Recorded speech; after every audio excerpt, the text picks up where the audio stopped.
Let's go Mets. Let's go Mets. Let's go Mets.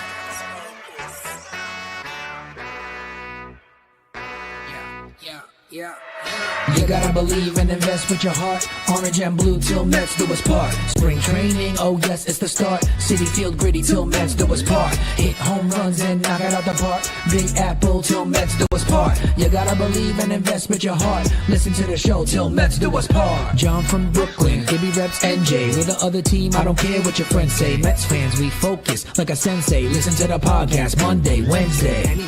Made a couple bad plays, but we still won. Character, yup, we're gonna build some. Are you gonna check the pod? It's real fun. Just like Mookie, I will, son. So invest with your heart. Orange and blue till Mets do us part. Spring training, oh yes, it's the start. City Field gritty till Mets do us part. Hit home runs and knock it out the park. Big Apple till Mets do us part. You gotta believe and invest with your heart. Listen to the show. Available now on all streaming platforms. If you love the New York Mets, check out Till Mets Do Us Part. Enough rapping. Let's get to yapping.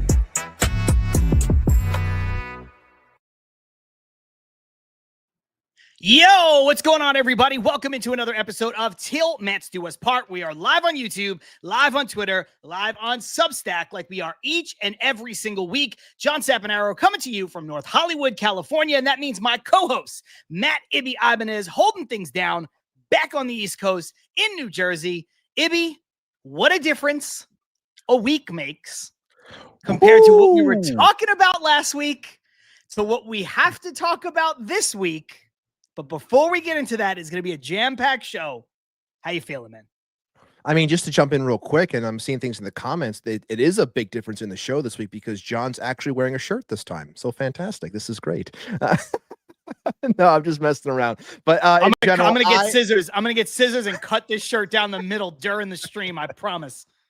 I am doing fine. Thank you for asking. But yeah, it's a wild week. I didn't have enough time today, but I really wanted to chop up some of the things I had said from last week about how Brennan Nimmo's not going anywhere and this and that. I don't want to just play what an idiot sound over it. But yeah, a lot has gone on and things happened and a lot of people are in their feelings. And I thought this was going to be a very emotional show from a fan perspective, which of course we all are. We all have our thoughts and feelings as to where this team is going and what could be ahead and so on and so forth.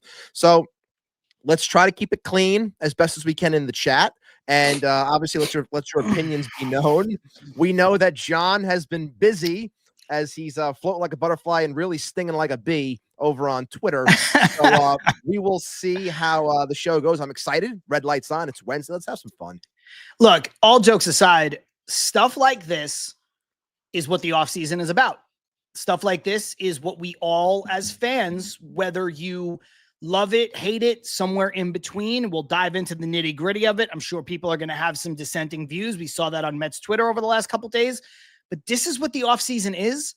This is why we're able to have the show that we have for the last 4 years, 4+ years now running. This is why we have the support of a lot of folks. This is why we just made it to 1,400 subscribers. Shout out to all of you.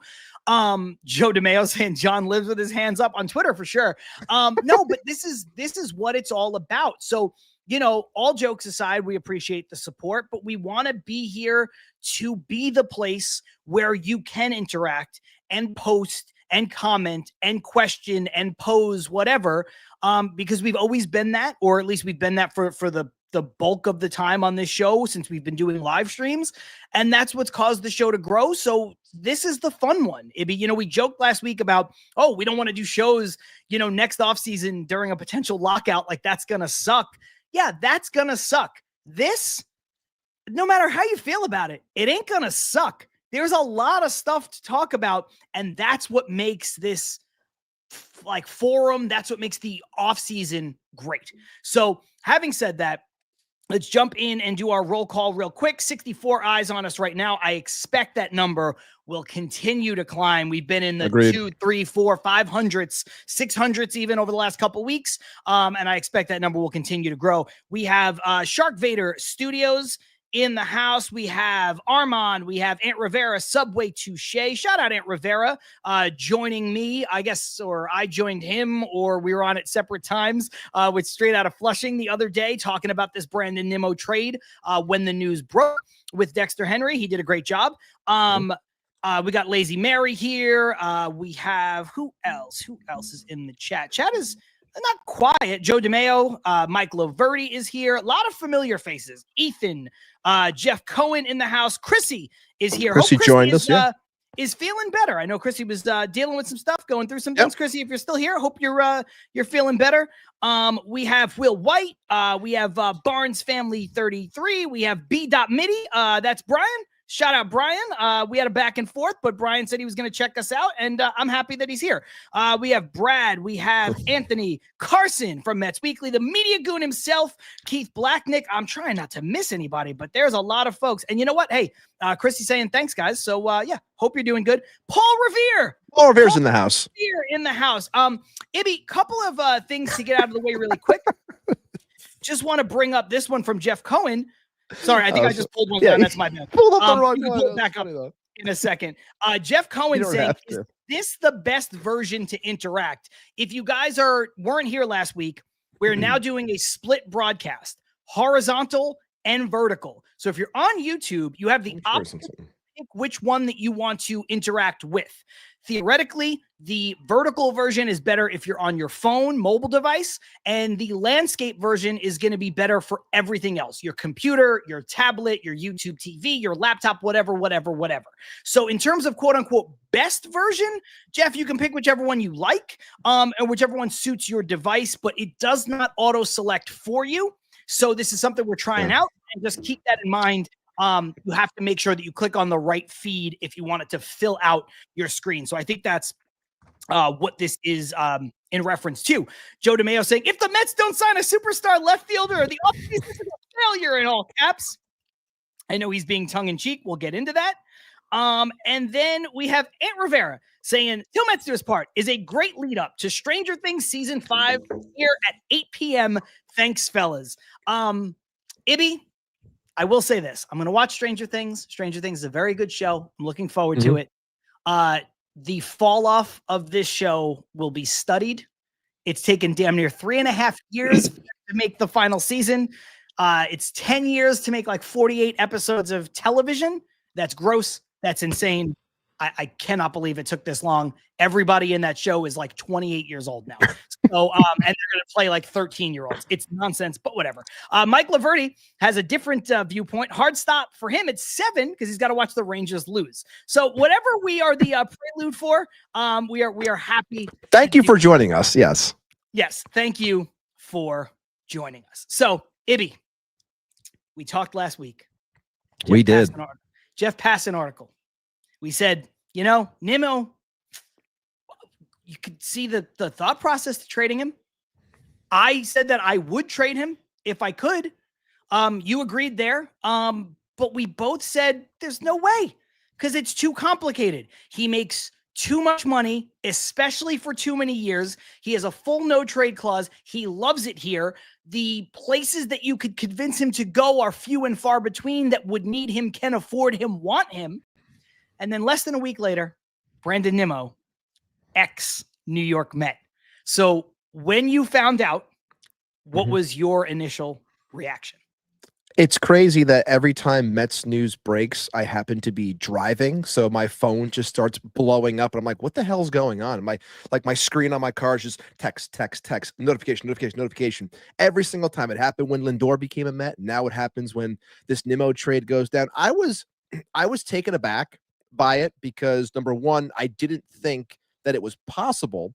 And then as more information came out, like the contract swap and, you know, less on the yearly, Rangers trying to cut in certain areas, they'll take the years if it means less on the payroll for that given year, since it's 20 versus 25, like all that stuff. But my initial reaction was shock, because you're used to Brandon Nimmo being here. You're used to the idea of signing a contract like that, lifelong Met, has done everything right from a professional standpoint and being a representative of this team. Like, there's nothing to hate about Brandon Nimmo.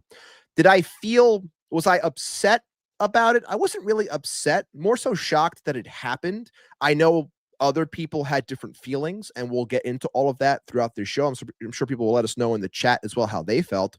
But all in all, I had been saying, as did John, like, change needed to happen for this team. So I knew that there were things that were going to happen that would make some fans feel uncomfortable and take away players that they like, or even going after players and ridding themselves of some players, even though that they're not the ones that are at fault. And I in no way think that Brandon Nimmo is at fault here, but there needed to be something as a catalyst towards change to create move of, being able to move pieces. Because if we're being honest here, and I won't get too long-winded here, but to be honest, like, if you didn't move off of someone like Brandon Nimmo, I felt that this offseason, which we talked about Will with, why I was like, I don't know what's going to happen because it feels like this team's kind of landlocked on what they can do. This opens up a bunch of avenues. This makes the offseason 10 times more interesting now in terms of where they can go, how they can get better, how they can get better defensively, how they can improve the offense, and how they can get faster as well. The guy get a little bit younger in spots. So all in all, I was shocked, little upset because it's like, I'm a Nimmo guy. John knows since we started the show, I was the Nimmo guy on the show, was happy when he got the deal, so on and so forth. But I also understand why this move was made. I'll wish him nothing but the best. Great person. I hope he's successful in Texas, does all the winning he can over there. Hopefully him and Jake can round out their careers properly down in the Lone Star State. Yeah, look, I'll reiterate some of what I said last week for anybody who might be new or missed the show last week. I'll jump off right from where you were a moment ago. You are more of a Nimmo guy. I didn't think that Nimmo's contract that he got with the Mets was a prudent deal for the Mets at the time.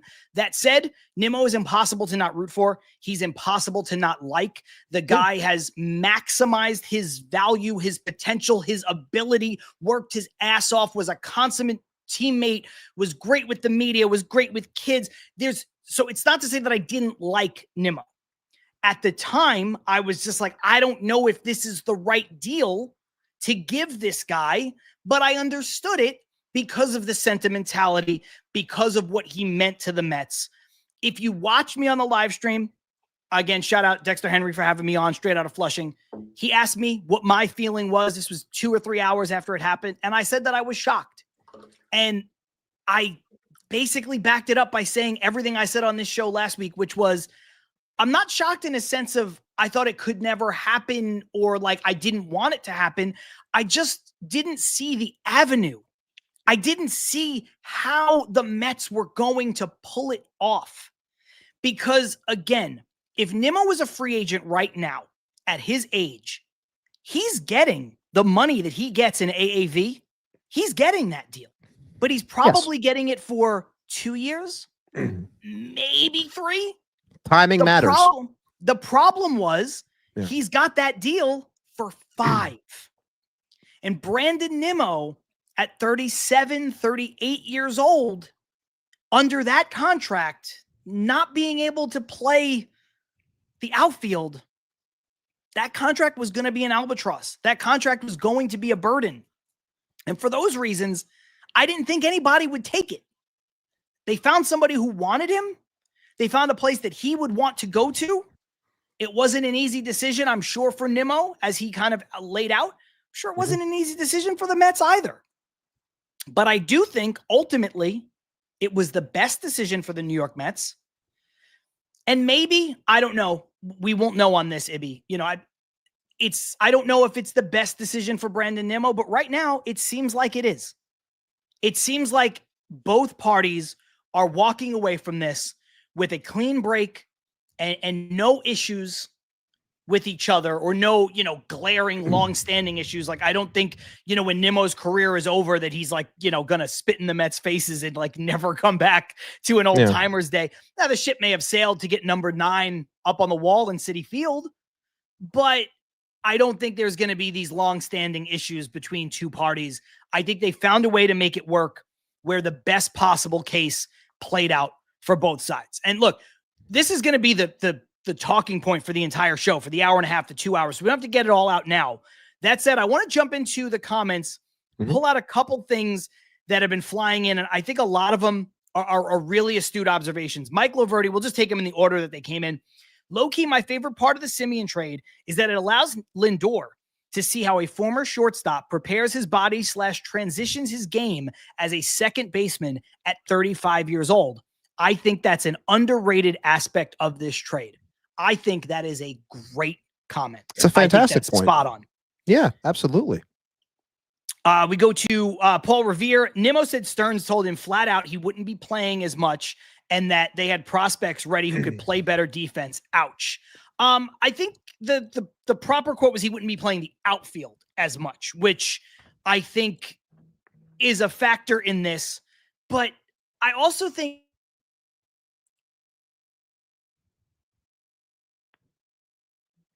we talked about it during the season last year about how, maybe Nimmo gets at bats at DH. Nimmo doesn't profile as a DH. I understand he drives in runs. He found that. I understand he found more power. I mean, he's not a DH. He's not a good enough hitter day in, day out to be your guy who gets relegated to a DH spot. People are like, oh, is Alonso going to be good enough to do that?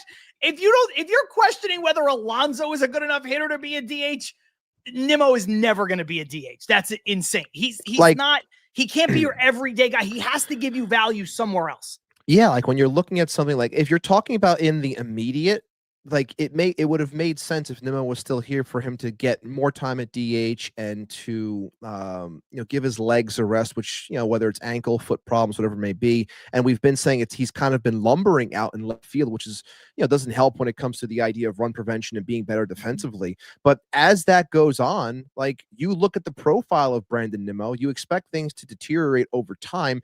Is Brandon Nimmo's profile the type that you would want DHing? To John's point just now, it's like, no, like whose profile? I think it was Mike in the comments just said before, like who would you rather have, a 38-year-old Brandon Nimmo or a 36-year-old Pete Alonso? And when you look at the DH spots, like based off their profiles, I'd rather have Pete.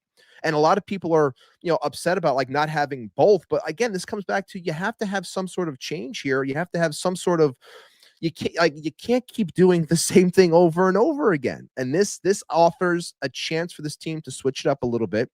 And I think a lot of people are so quick to be upset about this, not only from the Nimmo standpoint, but from the standpoint of thinking that this is the only move that's going to happen.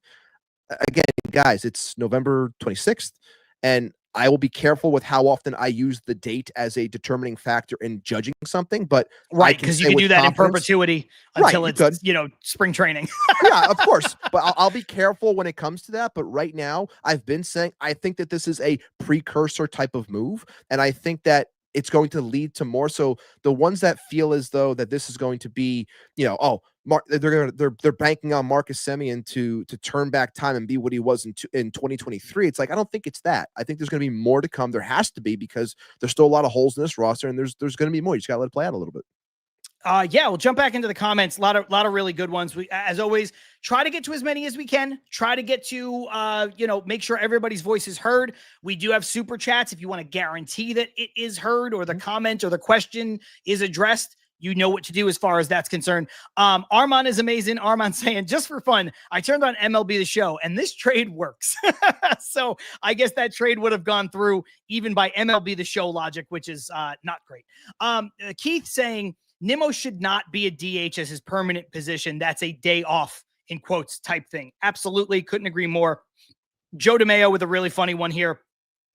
Neither of them, neither Pete nor Nimmo, good enough hitter to be the DH. They could not dream to be Daniel Vogelback. Joe really going out there and mentioning he who shall not be named. Honestly, this is, I know Lazy's like, poking fun. This is solid though. Guys got plantar fasciitis and sprinting to first base on walks, for Christ's sake. I mean, it's funny, but it's also like, it's not ridiculous. It's like, I know the intent here is to be funny. Yeah. I know it's a tongue-in-cheek comment, but like, yeah, you might want to find little moments to not do that. I don't know. Well, I mean, when something's part of your shtick, you got, I like we always say here, stick to the bit, commit to the bit. It's part of his bit. Boom. Here we go. Keith Blacknick, Media Goon. Go ahead there. $1. $1, Bob. Thank you. Love it. Appreciate Hey, he's just doing it just out of the kindness of his heart. There's no comment, no question attached. Just boom, $1. Appreciate you on the super chat. Thank you. Brian B. does say Nimmo did make a slick comment about run prevention. He's not happy. Ibby, I did see that comment. I saw it in his media availability. I think that was obviously I don't know. Like it's a shot. I think it's also a modern baseball take, though. Like, I think modern baseball, I think that's the way that a lot of people are talking to players now.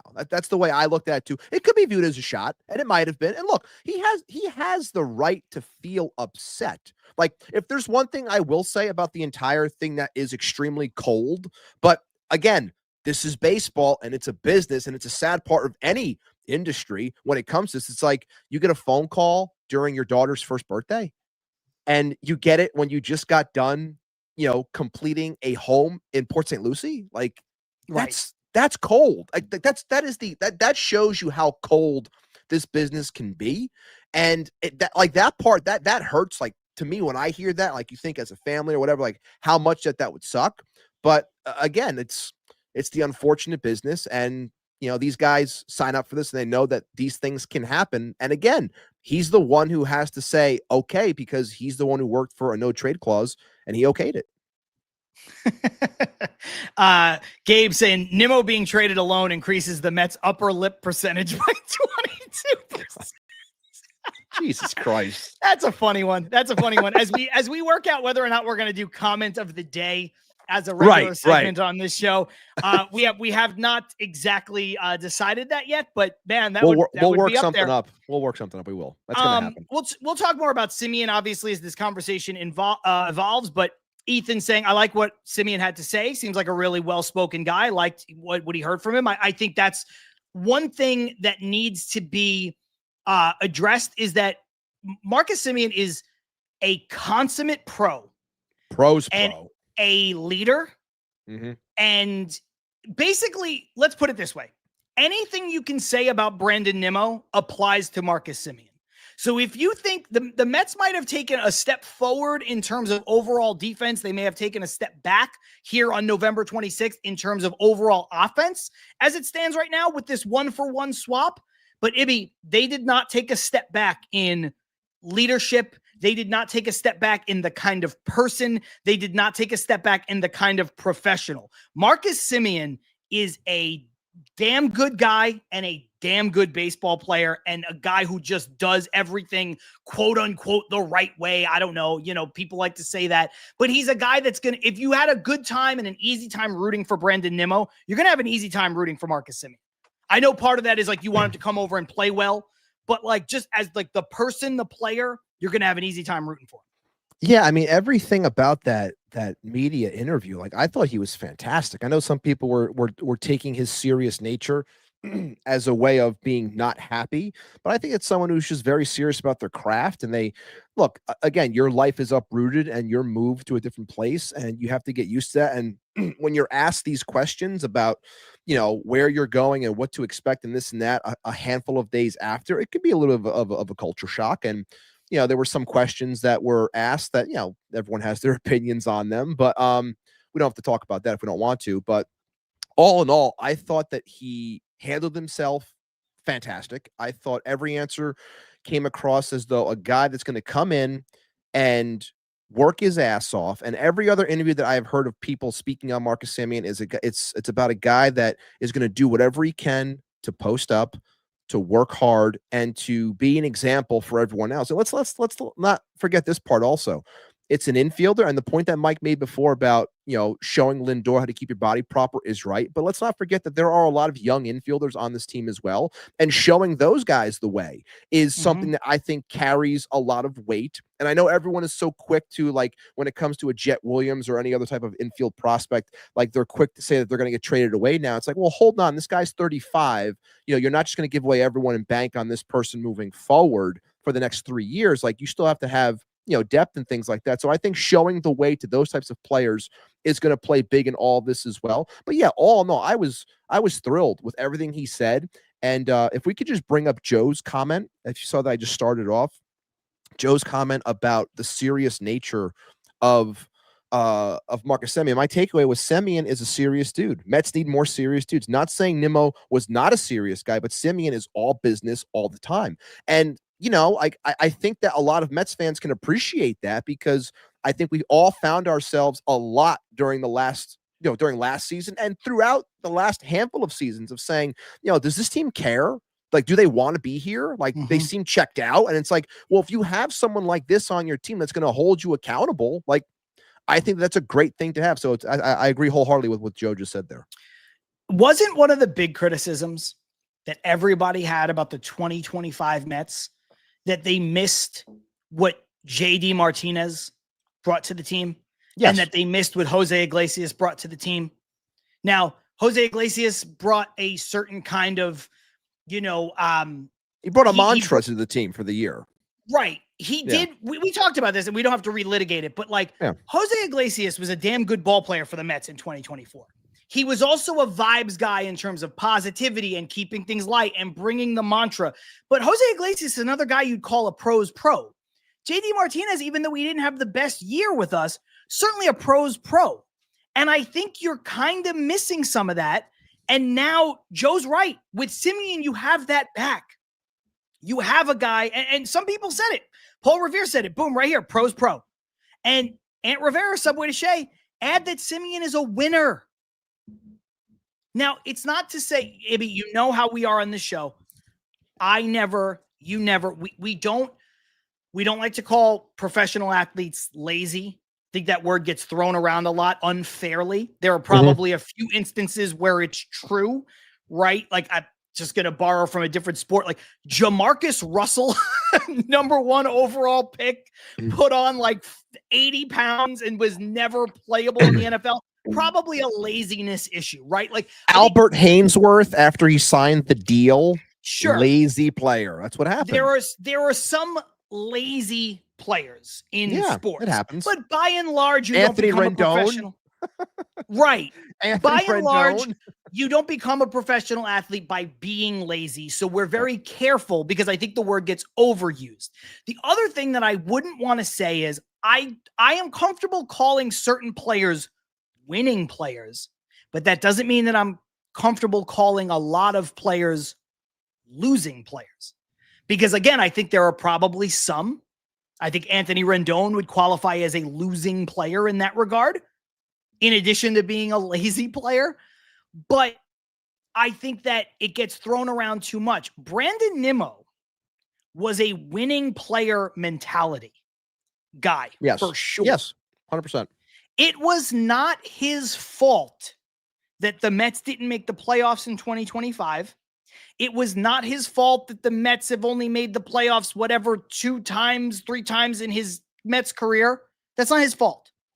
But he was a part of a core that continued to fail and continued to underachieve every other year, not under the incompetent Wilpons, not under the cash poor Wilpons, under Steve Cohen, who has not been perfect, but has done everything that he can conceive to try to put a winner on the field. From paying crazy amounts of money for Juan Soto and Francisco Lindor, to going out and getting Buck Showalter, to going out and trying to find the right GM, to going out and getting David Stearns. It's not for lack of trying, but something hasn't worked. And if you want to just take David Stearns' first 2 years, something hasn't worked. These are 2 very successful people in their lives, Cohen and Stearns. So something is amiss. It's not to say that it's Brandon Nimmo's fault, but you need to inject a different. I say this all the time. Sometimes you have to shake the snow globe just for the sake of shaking it and seeing where the pieces land. Yeah. And maybe Nimmo was an unfair casualty of that. Well, you know what? Mets should have made the playoffs. And I understand you could place some of that blame at the feet of David Stearns, and you should. He had a bad year. But you know what? A lot of people had bad years. Even guys who had good years had bad years. Because when you miss the playoffs on a tie-breaking technicality to the bad Cincinnati Reds, excuse me. Everybody is to blame. Everybody. Yeah, and I think that I did see a comment that I just started. I wanted to bring it up. And I think it was Ant. I want to make sure I get the right one here. If you get it before me, John, you can pull it. Here we go. Is it the getting cocky after? Yeah. I got one. Yeah. So maybe they got cocky after 24 and thought they would always be there. And especially, bringing in Soto. Like, I was thinking about this the other just before we went live. So thank you for bringing this up, Ant. I don't know if I necessarily see it as them being cocky. More so, I think that the way 24 went, and we think back to like that deadline, and it was very, pedestrian deadline. Like they were, trying to fill spots or whatever, and the team just got like scalding hot. Like everything just went right, and 24 ends the way that it does, and we automatically assume, and we all did, like you add a Juan Soto to like, oh my God, this is going to be a World Series.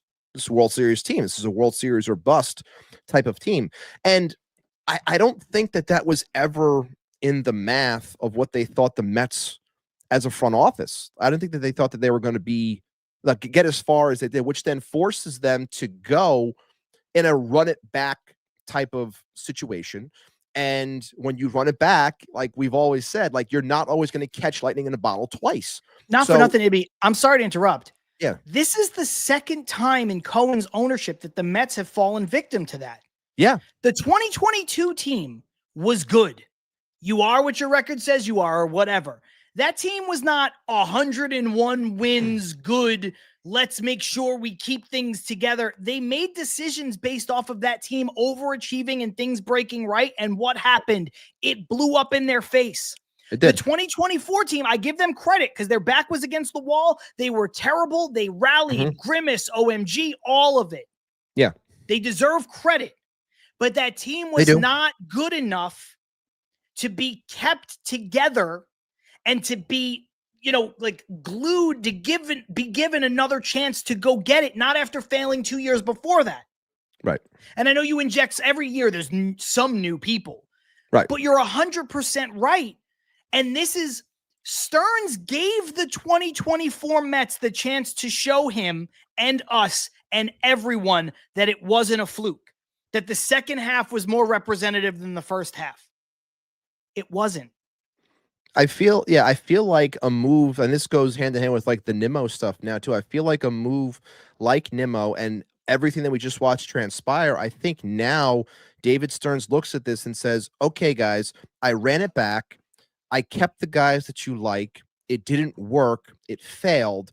Now I'm going to rip this up because it's not working. And you would think that the fan base would understand that, and some do, some don't. Again, I just said on Twitter, look, I'm done like with the idea of trying to, change people's minds and things like that. Like, look, if you think the guy stinks, you can think that, go right ahead. I'm not going to lose sleep over that. I'm going to think the way that I think it's going. So, and that's fine too. Like, just respect it. We all move forward. But I think he looked except at me. it. Right. Except for John. John's going to keep fighting. He, like we say, he lives with his hands up. But all in all, like, I think that this team needed change. And I think he looks at this now and says, I tried to run it back. It didn't work. And even when you inject the Juan Soto into that, if everything else doesn't break properly, well, then we looked at what it ended up being, which was Juan Soto trying to put this entire team on his back, and he damn near did it. But again, only one guy can only do so much. So when everything else failed, it showed that 24 was a blip and not the norm. And everything just went south, and the pitching didn't work. And it's time to just reshape everything and inject a different look moving forward. So you start with someone like Brandon Nimmo, and it allows you to have set flexibility to move forward and try to, like I said before, get faster, get younger, and overall just change the overall core, which has failed consistently over the last 5-6 seasons. These guys have been together forever. It's time to time for a new look. Simple as that. This is a great comment from Will White, and it's something that I've been saying on Twitter the last couple days. So to be fair to Stearns, He didn't build this team. Exactly. Most of these players weren't his players. 2026, the team put on the field will be mostly put together by Stearns. I am not, Ibby. I know a lot of people have said this, even Brian, who's gracious enough to join us. I don't know if he's still here, but said he was going to join us, check us out, and did. A lot of people have said in the last couple of days that I'm a Stearns apologist. I'm a Stearns sycophant. I'm a Stearns glazer. I'm not. Sycophant. I do think he's Jericho terminology. Nice. I know. Look, I'm a Stearns fan. I'll be the first to admit it. I've said it, and I believe it. He's the most competent person running the baseball operations since Frank Cashin. That doesn't mean everybody else has sucked. I liked Omar Minaya. I thought the first tenure with Sandy Alderson, I think he did the best he could with what he was given with the terrible Wilpons. It's not to say everybody was a complete joke, but I think Stearns is better than all of them. I'm a fan of his, but he is not beyond criticism. You know, I've criticized him on this show. I just said he had a bad year in 2025, and he has to own that. But we say it all the time. It's a cliche, whatever. Rome wasn't built in a day. This is going to be the first year. It's year 3 of him being here, but this is really the first year we're about to see. We haven't even gotten to it yet. The calendar hasn't even turned to 2026. It's about to be the first season where you could say, this is David Stearns' blueprint all over this team. It hasn't been there yet. You've had so many different voices and people running this team, different ideas and ideologies and philosophies of how to build it. And it's all been, mixed and matched and put together from a multitude of GMs and now a Pobo and different people that are saying, get this player, trade for this. Cohen wanting to make a big splash. So it's like all of these things are being thrown into a pot and you're basically told, make this work. And it's like, well, I got to kind of see it. I got to take it apart. I got to try and see what works and what really doesn't. Does this work for what I'm trying to do? And again, my biggest thing is I don't know if it's not David Stearns for people. And we've talked with hang on, Ebby. Hang on. Yeah. Dylan Cease to the Blue Jays, according to Aunt Rivera. Did that really happen? I don't know. You lying to me, Aunt? Do I got to stop my point now? Where was I? I forgot where I was even going. I didn't want to interrupt you, but that's big news if true. Huge if true. 7 years, 210. Damn. God. There you go. All right, good for him. That's awesome. It's big money. Good for him. What were we talking about? Sorry, I didn't mean to interrupt you, but I wanted to get it out there so that everybody knew.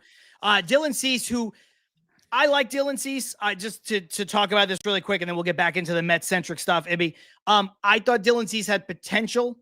I think he's shown flashes of ace-type stuff, and I think with the right situation, he could really grow into that and become that on a consistent basis. I thought of all of the players that received, of all of the starting pitchers that received qualifying offers, Dylan Cease was the only one that I would have been willing to sign. I think everybody else is too risky to attach the draft pick compensation to when you can try to trade for Sandy Alcantara, when you could try to trade for Joe Ryan, Freddie Peralta, to a lesser extent, Tarek Skubal, because I don't know if he's available, whatever.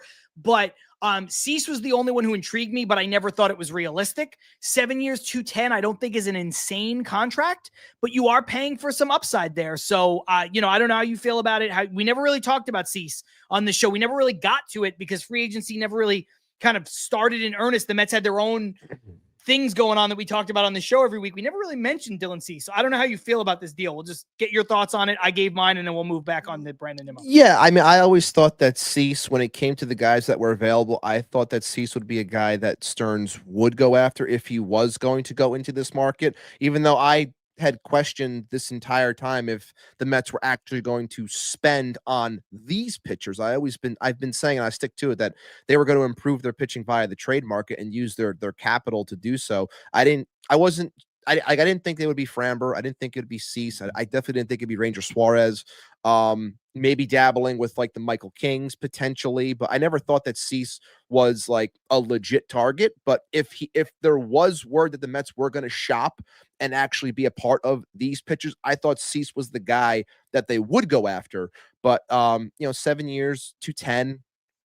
it's big, but it's a 30 a year. So it's how old is Cease? 20, is he 29? 28, 29, I think. A lot of people are saying in the comments that's an overpay and they wouldn't go to that level for him. And that's, he turns 30. He turns 30 in December 28th. Okay. So he's pitching as a 30-year-old. That is kind of a little bit more than I would be comfortable with. But again, it's Steve Cohen's money. If the Mets really wanted a player like that, Ibby, I wouldn't get angry where you're like, I'd rather give this guy a 5-year deal at $30 million, but I'm not going to give him 7. If you want a guy, go get the guy. But I do understand people saying that's a bit of an overpay, I guess, for what Cease has done in his career. Paul Revere saying, I was thinking 150, 160 for Cease. That's what I was thinking. 30 million AAV is kind of crazy from Mike Laverty. I guess that's fair. I guess it is a bit high for somebody who's done what he's done, but that's where the pitching market is going. I don't know. To me, I just think like starting pitchers that are even decent get $30 million now. Like that's just what it is. Carson, Carson buys into Stearns' approach on this. 7 years to a starter, #no. I think that's the biggest thing, right? Like, Mike Laverty, could the Jays have had to pay that much to offset international tax? Could be part of it.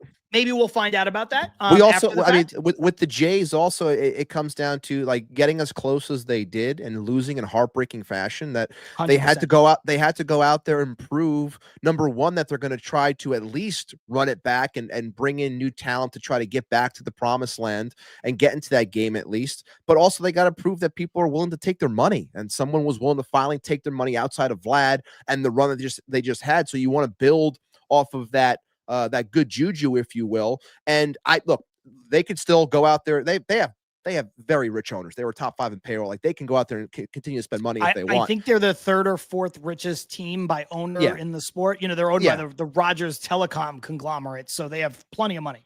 So like hearing something like that, I don't think this takes them out on Bo Bichette and bringing him back if they want to. Seeing that is a little bit of a shocker, but I thought that they were like legit players for someone like Kyle Tucker. And look, they still very well could be. Might be.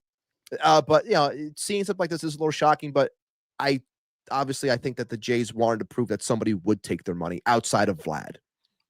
Want to jump back into the comments. Two really good ones of differing viewpoints here. Stevie Mac, shout out Stevie Mac. I'd rather 30 a year for Cease than 17 a year for Montas. When you look at it like that, it's not that crazy. It's not that crazy. Here's the counterpoint though from Joe DeMayo. Cease is now the 6th highest paid pitcher in terms of AAV in baseball, and that makes it sound crazy. So would I rather have Cease for 30 than 17 for Montas? Yes. Not crazy. Do I think Dylan Cease deserves to be the 6th highest paid pitcher in baseball? I don't. That makes it sound crazy. So, again, sometimes it's how you frame it. Did someone say in the comments, is Cease represented by Scott Boras? He's a Boras guy, right? He is indeed represented by Scott Boras, that riddle telling. You see something like that. You see something like that. And again, I'll bring this full circle back to the Mets. You see something like that. He lands this guy $30 million a year. And he represents Tarek Skubal. Like this is, checkmate. If he could walk into and say, look, this guy got 30 million. I got my client 30 million. Clearly they think he's that good of a pitcher. My guy over here though is a lot much of a better pitcher than this guy is. So you got to give him $40+ million a year, $45 million, $50 million a year, $400 million, $415 million for Tarek Skubal, who he could be going into his free agent year, a back-to-back Cy Young winner for all we know, which would be incredible. But that's something that plays into it. And to bring this full circle back to our New York Mets, who represents Marcus Semien, John? Is it Scott Boras? It's Scott Boras. Who represents Brandon Nimmo? It's Is it Scott? It's Scott Boras, right? It's Scott Boras. It's Scott Boras. So you see something like this, and it's easy for an agent to get in players' ears as well and saying that this is a good place for you and so on and so forth. Because if Brandon Nimmo leaves the Mets and Marcus Semien moves on over, well, that means that the Mets now have to jump into what market this year, John? Potentially in free agency. The outfield market. The outfield market, where And he corners the market because he reps both Kyle Tucker and Cody Bellinger. Well, no, he doesn't represent Tucker. I don't think he represents. He doesn't represent Tucker. I don't think he does, but he does represent a guy that they've been connected to in Cody Bellinger, as well as representing Pete Alonso, where he can say, "Look, you need both of these guys. I rep both these guys, so you got to pay this money because you've opened up a lot of avenues. You got better defensively at second. Well, guess what? Now we can." Get over. I know you're worried about Pete's defense, but now you're protecting him with Semien over there, and you need to you got to do better in the outfield now too. My guy over here, Cody Bellinger, much better defender than Brandon, much better lefty. Back in your lineup, can move around a little bit too. Could spell Pete a little if you want to move him to DH a couple days a week. Like you look at this thing, and it's like Scott Boras is a master manipulator, in my opinion, when it comes to all of this. So. Yeah, that's just bringing it back full circle for our New York Mets. This is certainly, it feels this way, Ken. Is Boras the only agent in MLB? Certainly feels this way. It definitely does. I just assume everybody's repped by Scott Boras who's of a certain like caliber of player and stardom. I know that's not exactly the case. Like you said, Tucker's not. I thought he was. It wouldn't have shocked me if he was. He is, to borrow the line from Thanos, he is inevitable. Which then brings up my question, is Scott Boras, like when you look at everything when it comes to baseball, does baseball hate the fact that players get paid what they do, or do they just hate Scott Boras? Is Scott Boras the reason why every owner hates where money is going and wants to potentially lock out and wants to put a cap on things so they can take away what Scott Boras has been doing for the better part of, 3 decades, whatever it's been to this point? I feel like baseball hates Scott Boras when it comes down to it. I want to bring this up from Ocean View Coffee Shop. The Mets have 0 pitching. Why do you keep talking about position players? LOL. We will get into the pitching side of it and where the Mets go from here in the second half of the show. We've talked last week. We talked about, and I think Ocean View is a new or new-ish commenter, so welcome to the show. We'll talk more about the fallout of the Brandon Nimmo stuff and where they go from here, not only in the outfield market and with Pete, but also with the starting pitching. But I do have a question, and that is Ocean View Coffee Shop. Where is your coffee shop? I can't tell from this picture. I think it's in front of the ocean. Yes, I get that. Thank you.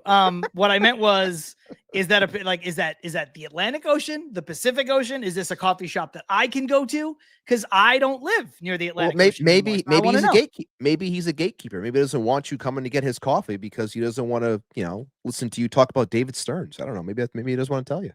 I mean, that's all right. That's wow. Okay. Could be. I don't know. Oh, you know what?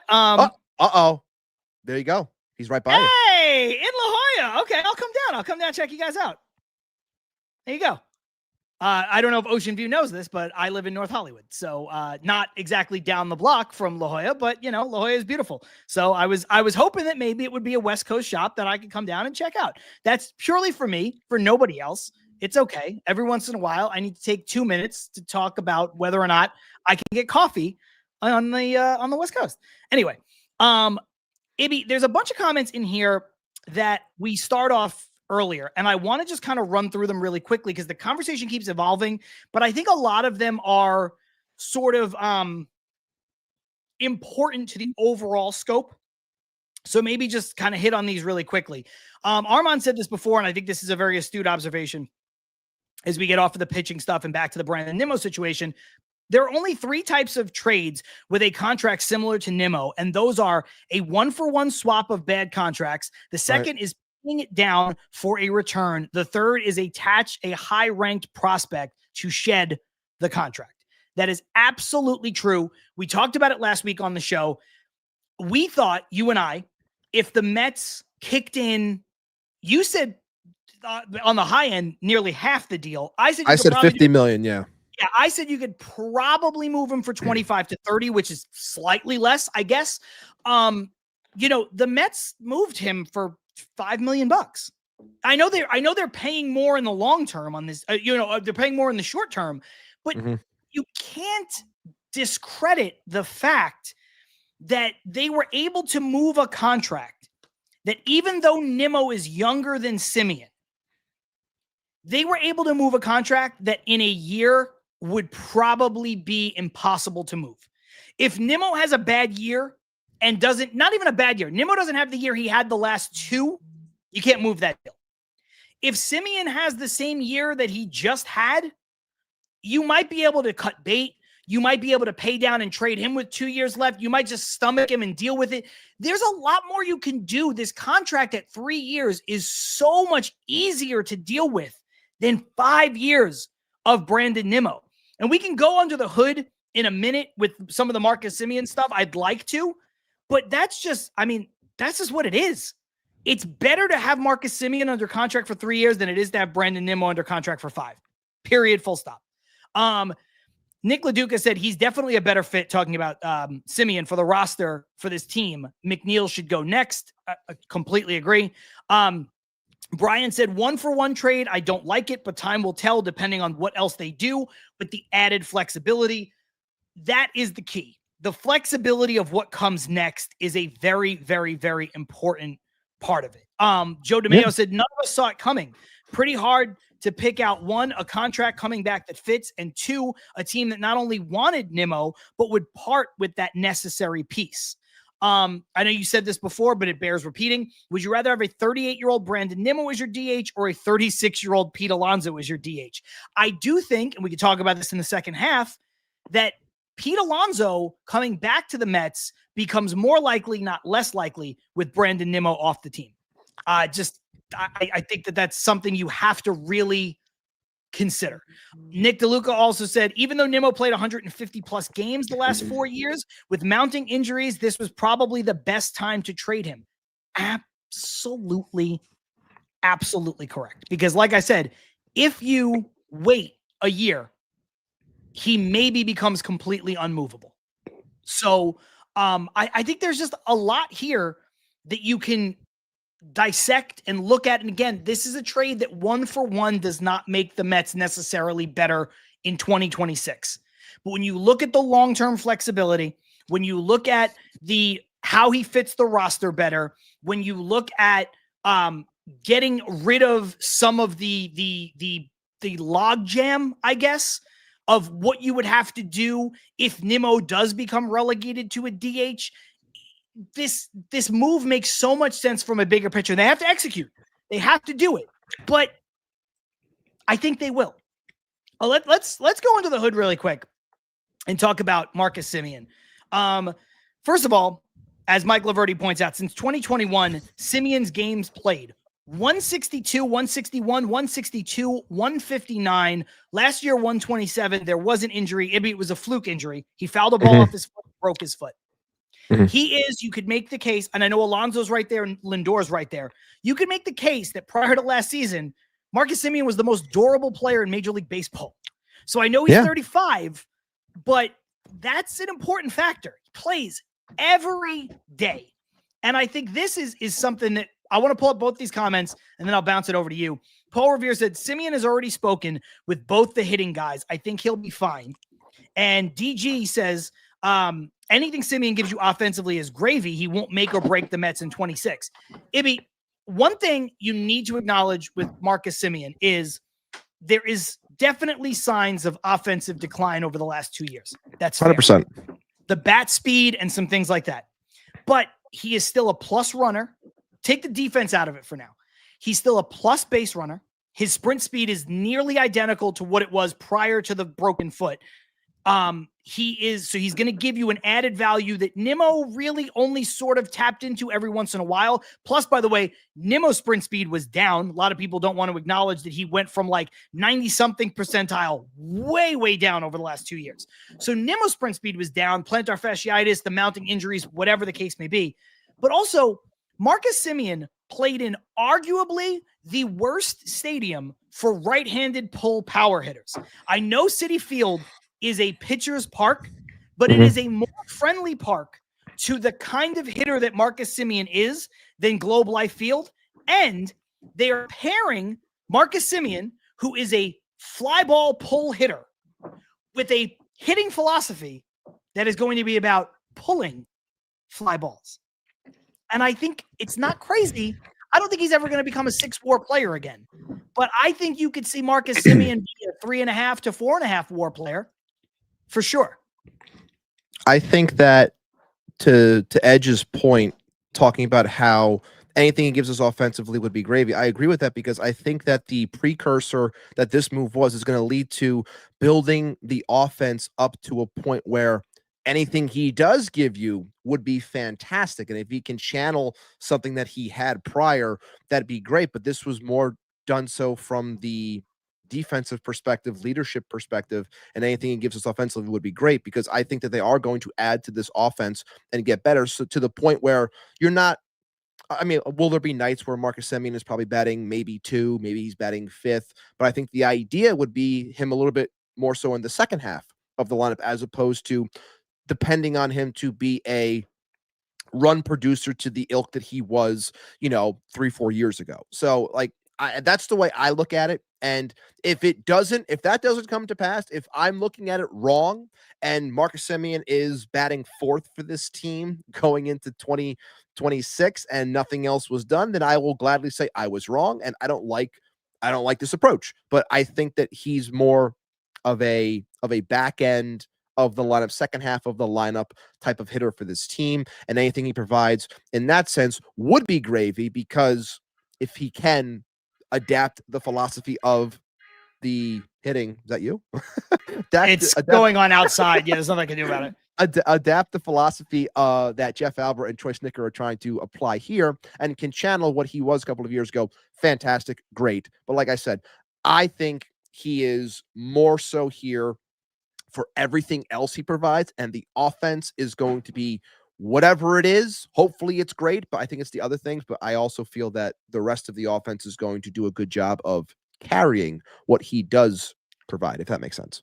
First and foremost, let me apologize to Edge because I did read the handle wrong, and that was just my bad. I was pulling up a bunch quickly, and I didn't realize that that's who that was. So my bad. And I apologize for reading the handle wrong. I try to pride myself in getting names right and calling out people and making sure that they're appropriately credited. So that's my fault. But Ibby, it's funny because when you look at Semien and some of the stuff that he brings, I think, again, I don't think he needs to be. You're right. There is probably times he also hits left-handers well historically and last year. There are times he might bat second in your lineup, whatever. I tweeted out that I think the Mets have a better lineup with Semien hitting 6th or 7th than they did with Brandon Nimmo masquerading as a 4-hitter. What I mean by that is whoever the Mets get to replace Brandon Nimmo, we'll talk about some of the options in the second half. I don't care if it's a pipe dream, like the greatest thing in the world would be Fernando Tatis Jr. But if you're talking about Tucker, which would be amazing. If you're talking about Bellinger, which would have its positives and have its negatives. If you're talking about a guy like, do they trade for Duran, which would have positives, or Buxton, which would have some positives and negatives. If they put one of those people into the lineup and Semien is hitting in the bottom half, that is going to lengthen your lineup. I know that Brett Beatty did some good things.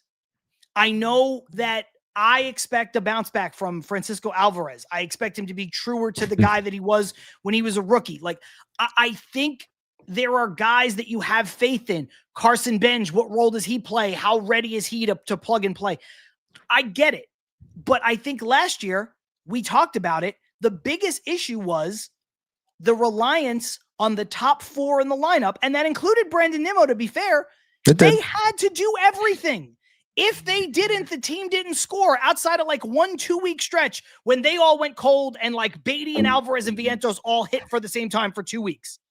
So sometimes adding a lesser hitter, right? Like you're trading Nimmo for Semien, you're getting a lesser hitter in the deal, but putting him into a spot where he's going to be relied on less and then replacing Brandon Nimmo with potentially a better hitter is going to lengthen your lineup. And I think that that's part of this that people need to look into when they're looking at this big picture. I keep telling people to try to take the sentimentality out of it. And obviously we're doing this show several days after Nimmo gets traded. So hopefully by now the emotional shock has worn off. But I know it's hard, man. We all have our favorite players. But, and I'm not telling you to grow out of having a favorite player, but we're all also adults. And you do have to, you have a responsibility to liking something, in this case, baseball, to like understand a bit of what's going on behind the scenes, right? Like there are surface level fans who are just like, I like to sit down and watch baseball and I don't really care about what goes into it. If that's the kind of fan you want to be, that's fine.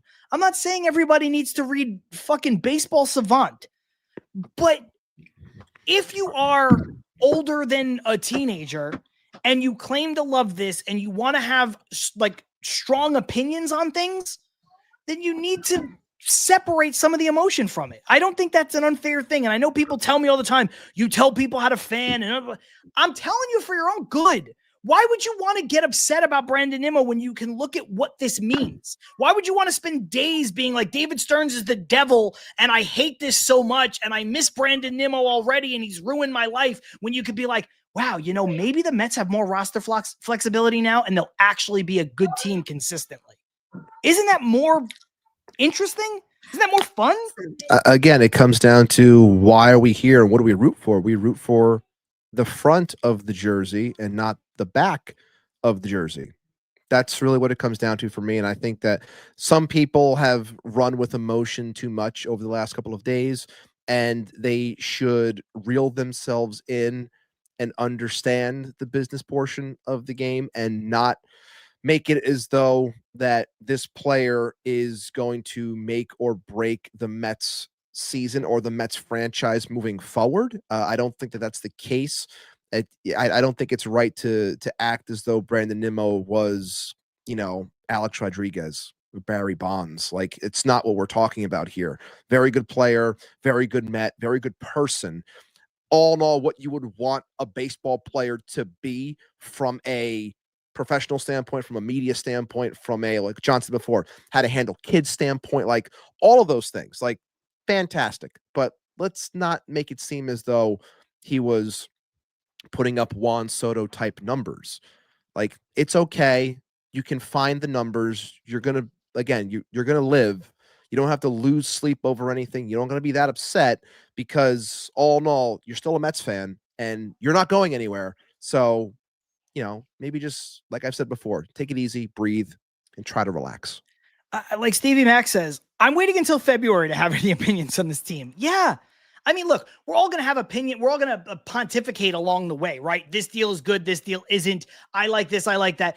That part, I get it. Again, there were reasons to criticize this trade, but trying to separate the emotion from it as best you can. I'm not telling you to be a robot, but trying to separate it as best you can, which is just part of, I don't know, living life as an adult, like, is important. And also, it's so hard to ask the Mets fans to be patient. We try to preach patience. Like, we're not asking for people to be patient for, 10 more years through a rebuild. We're asking people to be patient till February. Like, just let's see what this team looks like, really. Before, like, people are putting out, this is what the Mets lineup looks like. And they have Ryan Clifford playing first base. Like, shut up. He's not playing first base. It's an exercise in futility. It's the same fans killing Stearns for the Nimmo trade that are the same ones who can't stand Nimmo when he's going through terrible streaks from MEZBX. Yeah, it's a good point. It's a great point. And look, I'm going to bring this up, and then we'll head into the break. From Lazy Mary, 3 comments. Says, John doesn't like when we show emotions towards players we like. That's not entirely true. No, that's not true. It's not true, because I have players I like too, and I have players I don't like. And that's just how it is, because I'm a fan like you. But the second part is, can't separate the fact that you can understand that a move is better for the team while also being upset that a player isn't returning next year. I can understand that. Some people, and I'm not even saying you because I don't know, some people are not doing that, Lazy. Like, they're not doing that. They're just being over emotional and no rationality. If you're like, yeah, I get this makes better, but I'm kind of bummed, that's fine. I'm fine with that. And I said as much. And then this part is where I'll concede something. I mean, this is true about me. He says, if you're older than a teenager and watching this pod, the only lifelong Met you know is David Wright. And I think it's justified for fans to be upset. The thing that I will say, and you can comment on this and then we'll go into the break. Yeah. I personally, I'm not saying this is right or wrong. And maybe this is where some of the disconnect, and this is why I really brought this up from Lazy Mary. I think it's nice to have a homegrown Met. I think it's nice. I don't really care. I don't care where the players come from. Every player could come from Jupiter on a spaceship if the Mets were consistently competing for the World Series. I don't care. Do I think it's cool that Pete Alonso, if he stays, might hit home runs, 500 home runs for the Mets? I do. I think that's cool. Do I think sometimes you should reward players for being like a part of your team financially, and maybe you should overextend yourself to keep some that mean stuff for vibes? I've said that on the show. I do. But I don't really care about homegrown Mets. I care about good players. Because I'll tell you what, in 5 years, no one's going to care where Juan Soto came from. And nobody cares now where Francisco Lindor came from. And you didn't care where Mike Piazza came from, and you didn't care where Carlos Beltran came from. I don't care. I don't care where they come from. I don't. The only thing I will say on this, and then we can go right into the break, is Mets fans constantly yell, and John mentioned this before also, about not having won anything in 35, 36, 38, 40 plus years. Haven't seen anything close to a championship since 86, so on and so forth. You want to win. That's what you want. So if you have to do things in order to win that's at the expense of your homegrown Mets, well, then so be it. I thought you want to win. Did you win anything with Brandon Nimmo? No. Is that me saying that this is all Brandon Nimmo's fault? Also, no. But you make it seem as though we gave away this stalwart of a championship team. I believe you tweeted this before or the other day. Like, that's what the Rangers just did with Marcus Semien. Like, right. And people missed the point on that too. But. Right. They traded a stalwart for their championship team away, and a leader and a captain, that everything that they thought that Brandon Nimmo was. So again, guys, you want winning ball players. You want people that are going to change the culture, if you will, or be better and further you along in terms of how you can get the ultimate prize that you want as a fan. That's it. That's it. So with that said, we'll head into the break. If you're watching live for the first time and you're like, I don't want to sit through a break, don't worry. It's just a quick reset and a 30-second ad spot that we use for the audio version of the show. We are live right now on Twitter, on Instagram, Twitter, YouTube, and Substack. Not on Instagram. Tried. It's a real pain in the ass. I don't know that we're going to do it. Whatever. That's besides the point. We're live on YouTube. We're live on Twitter. We're live on Substack. John Saponaro, Matt Ibanez, Til Mets Do Us Part. We will be right back.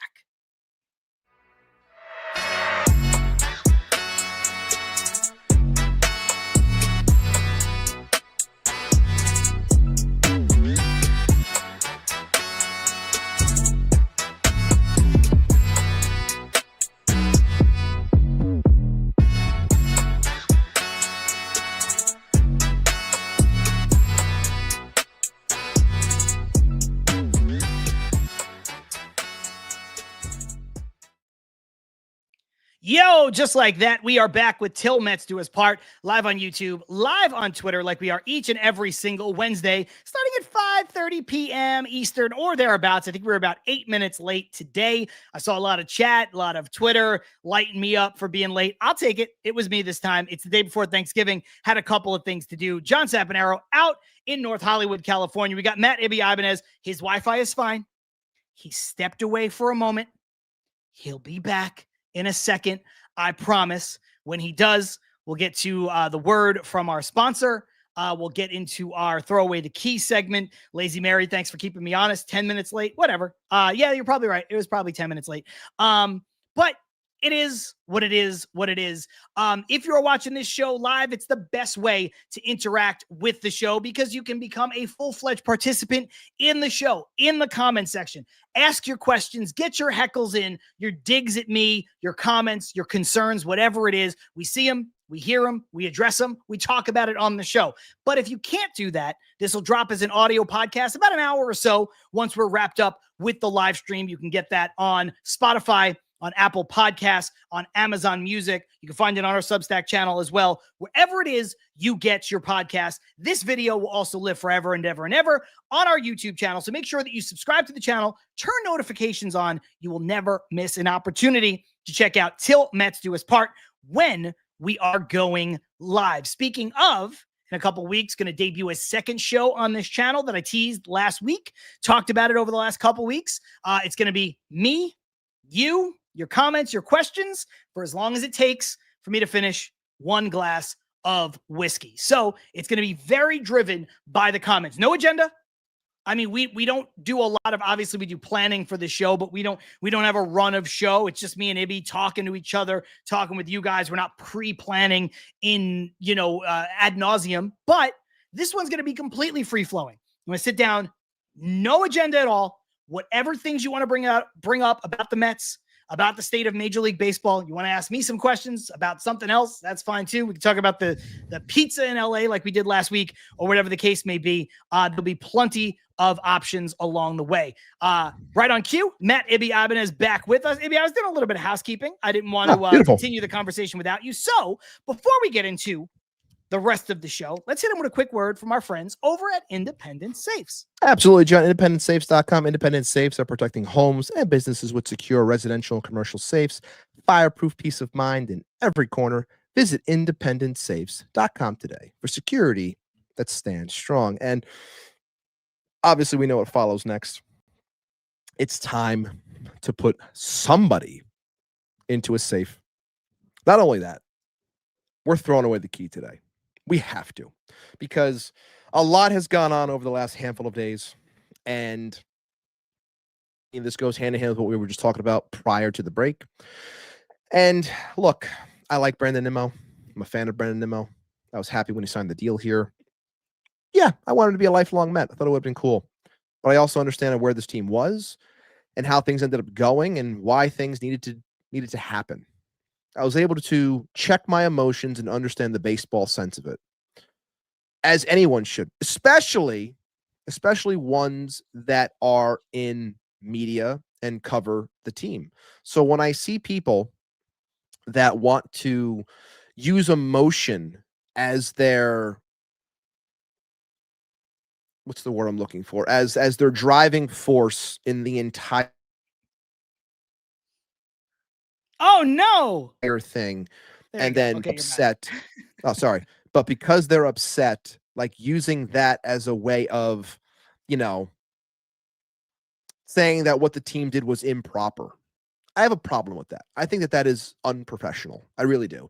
And that's my take. And I'm putting anyone and everyone in media that was acting this way over the last handful of days, because I think that you can do better than that. And I don't think you need to drag the likes of Marcus Semien into it either. I just think that that's just garbage. So for that, I'm putting said media into the safe. Be better. You can do a lot better than what you just did. Got a couple comments here. Carson saying, put that Cease contract in the safe. Fuck that shit. Very, very eloquently put by Carson. I wasn't going to, you know what? I'll bring it up. I'll bring it up. Careful. I don't know. I don't want to feel like I don't want it to come off like I'm endorsing this. I'm not, Do you see which one I have starred? Where am I look? I don't even know. Let me see. Started. It's right above Carson's. I don't want to, I don't want No. No.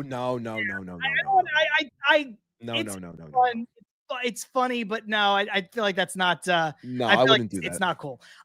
Look, I did bring up this when you were talking. And I want to be fair when I Oh man, where is it now? Oh, here we go. I brought this up from Ethan, and he's not the only person who has this sentiment. Okay. I know what you were saying is alluding to this. Keith Blacknick, the media goon, he's been in the comments. He also is the man behind the scenes at the QBC. He's the man who runs it all. Mark is a friend and a longtime supporter of the QBC. You and I have worked with Mark at the QBC. You'll be on the panel with Mark again at the QBC. I will. A lot of people saying some very harsh things, and they're entitled to say what they want to say.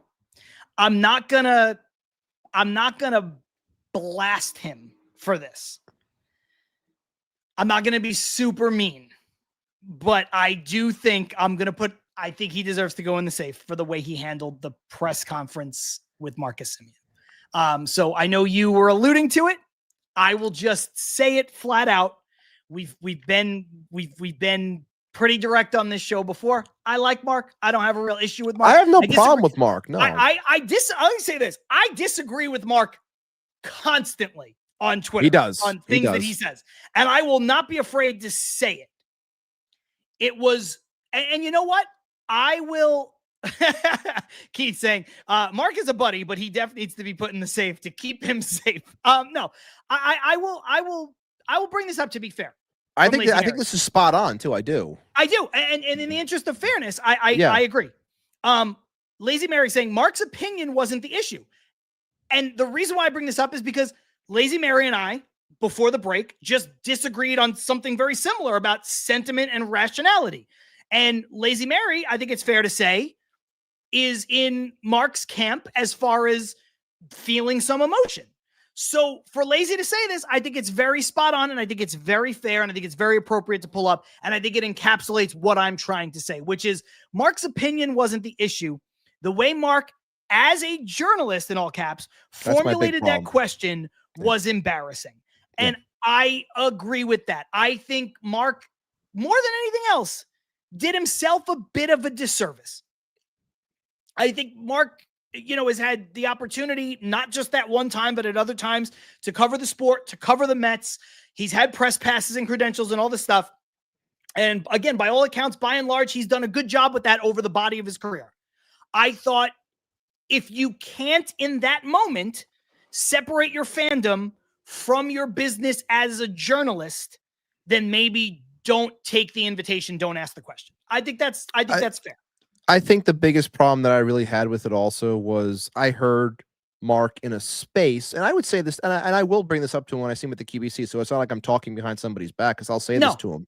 Like, my problem was I didn't like how in a space 2 hours prior to the Semien presser, he had said that he was going to be in the presser. He had a question queued up, and he knew that the question he was going to ask was going to get a lot of blowback. Those were his words, not my words. Those were his words. So when I heard that, I was like, man, that's a shitty way to go into it. It really is. And I guess the main thing I didn't like was almost framing the question and finishing off the question as if, like, this is New York, there's going to be tough questions. Like, I thought that was bullshit, because I didn't think that it was a good question. I think it was an unfair question, and one that just came across very disingenuous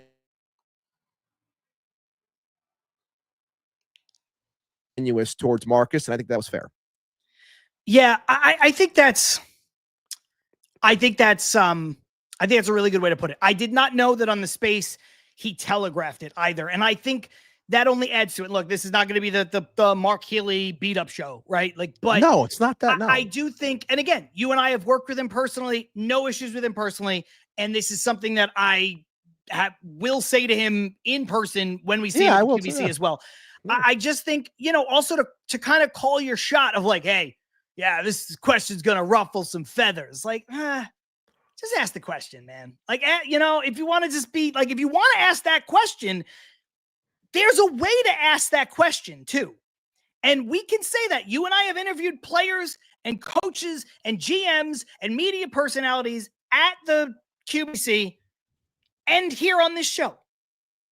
And there's a decorum. And look, people could say, like Douglas Barnes, I think, said it earlier about me being, me calling for people to be emotional or not be emotional, and I'm super emotional or whatever. Right. But like, there is a time, like, I spent a decade interviewing people professionally. Like, there is a time when you're just like, all right, I'm going to set this aside and I'm going to do what I have to do.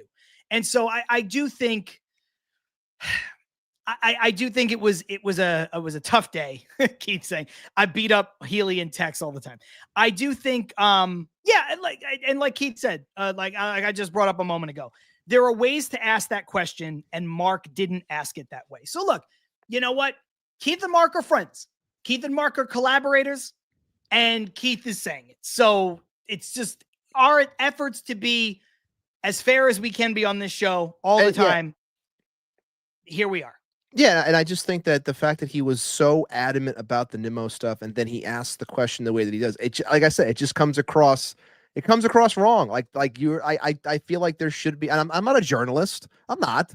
But like I just feel like there should be some, some decorum and some understanding. And like, this is my job. I need to do this properly. I should ask this question the right way and not let my emotion take over. And I feel like emotion ran that question the entire time.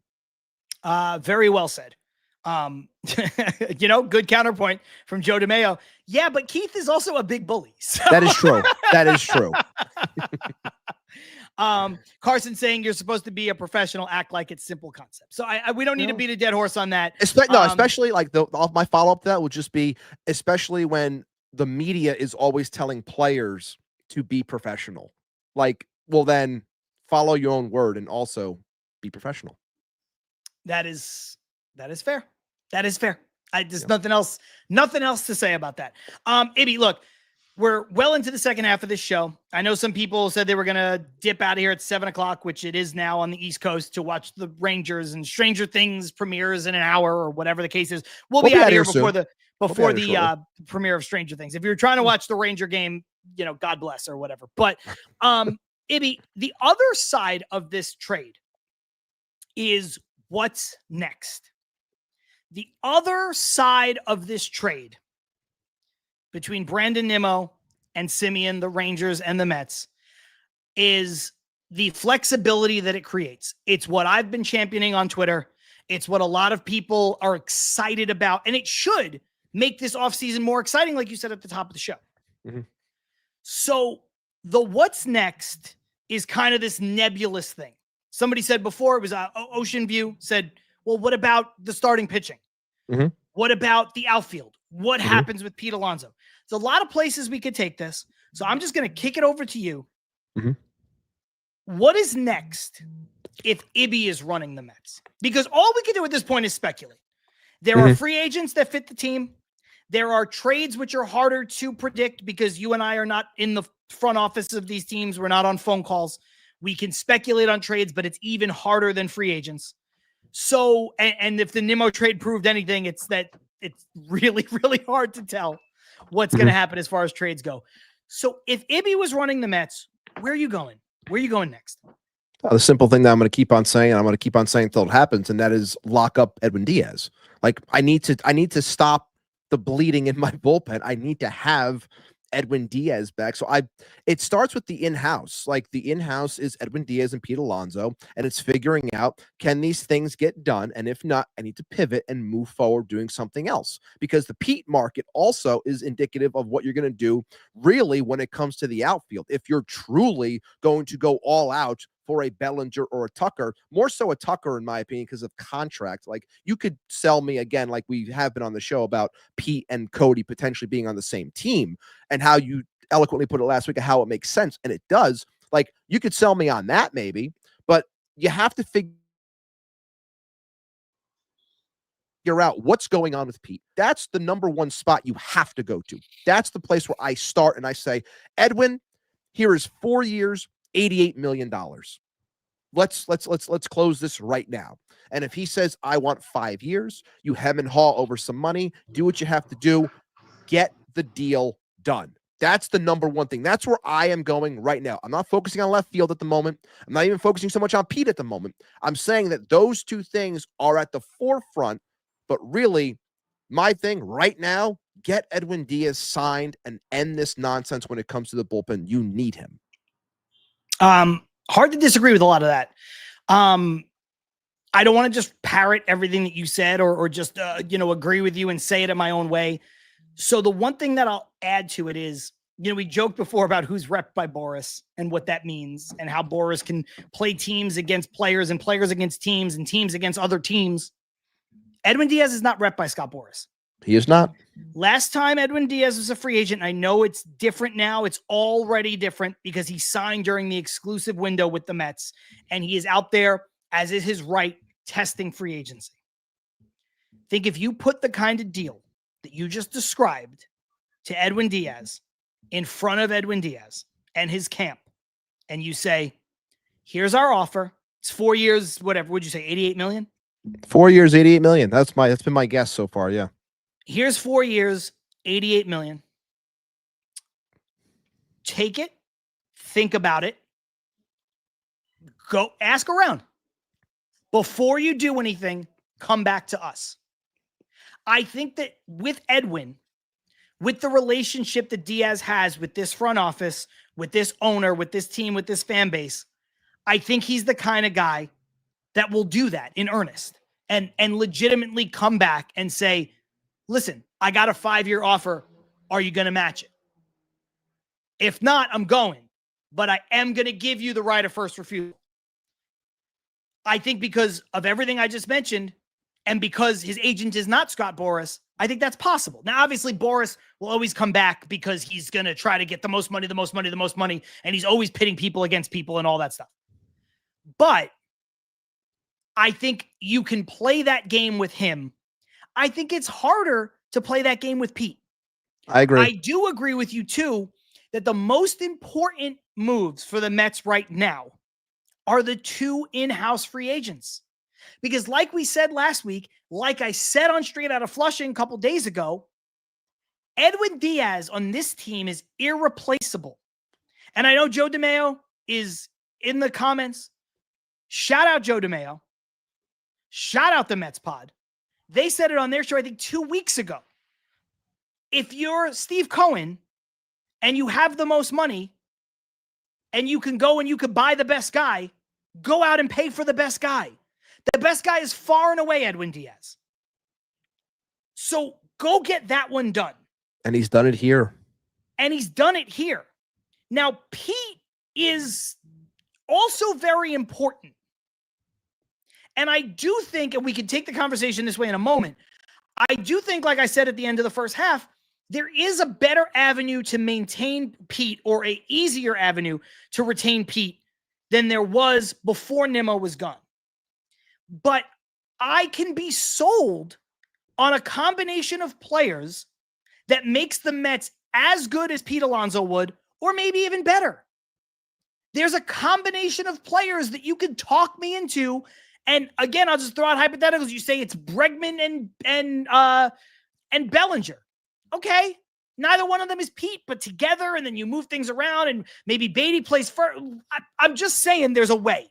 Is that square peg round hole? A little bit, whatever. Maybe you trade Beatty in a deal for a pitcher. I don't know what happens. There's fallout from every move you make. But I could be sold on that. I could be sold on, again, I said Bellinger and Bichette. That's a little bit more complicated now that you have Semien, because maybe now you have to convince Bichette to play third, and then you're in the same situation with Beatty again. I could be sold on things. You can go and you can trade for a guy. You could sign somebody and trade for a guy. Contreras is out there from the Cardinals. Some combination of Contreras makes sense. Contreras with Bellinger, Contreras with another guy. There's ways you can sell me on this situation that the Mets could be as good without Pete. I said it on Straight Outta Flushing. I'll say it here for Lazy Mary and everybody else in the comments. As far as my irrational attachments of players go, Pete Alonso would be mine. I think that's fair to say. Now, I'm still pretty adamant about trying to separate the emotion from it. But Ibby, you know how much I'm a Pete fan. Yep. I've been a Pete fan since day one. I've defended him on this show. But then last year, when it was the time to, not bid against yourselves, I was like, this is perfect. They're playing this the right way. So I like Pete. I would like to see Pete stay. I don't know that he will. I do think he is a very close 1B to Edwin Diaz's 1A of players the Mets need to keep. Yeah, I would agree with that. And I think that watching that market's going to be very interesting because, like I said, I honestly think that it's two teams. I think it's the Red Sox. And I think it's the Mets. And if the Red Sox go out after just trading for Sonny Gray and getting him paid down to $21 million for 1 year, they have the opportunity to spend a little cash if they want on a hitter. But there's a lot of connection with them and Kyle Schwarber as well. If they go out and sign Kyle Schwarber, and then maybe try to refocus and bring Bregman back, but he might go. But if they bring in Schwarber to put in the middle of that lineup with their young core, well, then I think that Boris and Pete are kind of screwed because I don't think there's anyone else that's going to be vying for his services, which is why I think it's indicative for him to try and get something done with the Mets, even though they're, again, Boris always has this feel for the market or what have you. But if that doesn't happen, he's going to be out there waiting for a long time yet again. So again, wrap up Diaz, get that done. It needs to happen. And then work your avenue with Pete. And then if things drag and you want to be more involved with the Kyle Tuckers of the world, potentially, if Pete's not going to be here, so be it, because it's like, this is what we're offering you. You don't like it? We're moving forward. We'll keep it here. You want to come back to us? Fine. But if other things happen prior to that, we have to move forward. We cannot do this dance until February. We have too much to do. These comments are totally off topic, but I wanted to bring them up because I think they're fun. Keith said 10 minutes late is early for Sap. When I was 10 minutes late to start the show. That's true, but I have never been late to the QBC. Is that because he got to get there early for his bagel? That's why. Is it because of the bagel? It's partly because of the bagel. Is it because Keith and the QBC put me up in the same hotel that the QBC is taking place in, and it's impossible to be late to the place that you're staying in? But if anyone could, it's your boy. That guy. It's your boy. I think there was last year. Were you there before me? Like technically in the room. I wasn't late. I think I walked in. You might have been there before me. I don't know if it was last year or the year prior, but I remember I walked in. And I think I walked in with like Lisa G, and I was seeing some people saying hello and everything. And I think then you like walked in like you just got up. Like that's the way that it was. Oh, I think that might have been 2 years ago. I think there was a year that you got there like early, like ahead of time before. Because in all seriousness, I've never been late to the start of the event. I've worked in live events for a long time, but I think either last year or the year before, you got there like pretty early to hang out. Yeah. While there was like setup was still going on. Yeah. And I hadn't showered yet. I literally came down to get a bagel and coffee. Then back up to my room to shower. Yes. And I was like, oh, hey man. Yeah, that's true. I'm gonna shout out Brian for this. B dot. This show is pretty good. You're less of a jerk on the pod compared to X. LOL. Well, and you know what? That's how we bridge gaps. And that's how we bridge gaps, because someone right here had to step in and say, hey, man, I know me and John handle things a little bit differently, but why don't you come on in, be heard? We'll get some comments out there. We'll have some good back and forth. And thank you, Brian, for joining, because you were, in fact, the sub that we were trying to hit also, which was 1,400. So thank you. We've gained more since then. So shout out to everyone else who's joined, but you were sub 1,400, which is great, because that is going to trigger the giveaway that I've been wanting to do, which is the signed Billy Wagner 2025 Hall of Fame inscripted piece of memorabilia. So thank you for that. And we're going to run with that hopefully within the next week. I would like to get it out before Christmas. So that is planned, and we will move forward with that. So thank you for joining, and thank you for enjoying the show. Yeah. And you know what? Look, honestly, there's a lot of, I know a lot of people don't like how I talk to other Mets fans. A lot of people don't like, it's fine. Whatever. It is what it is. I'm from Brooklyn. As a stand-up, I can take it. I dish it out. I'll take it back. But there are folks like Brian, like Nick LaDuca. Shout out to him. We got off on the wrong foot. Nick's here. Seems like a cool dude. And honestly, maybe Lazy Mary's one of those people too. Because Lazy Mary and I have had a little bit of a back and forth. Lazy Mary has me on the mute list. But, Lazy Mary's here for the entire show. So maybe Big Ibby fan. maybe. And Big Ibby yes, fan. and you know what though? it's the segue is here because you're gonna get mad that I pulled this up, but I don't care. This comment from Lazy Mary is after my own heart. He said that question from Mark was a blunt thoughts question.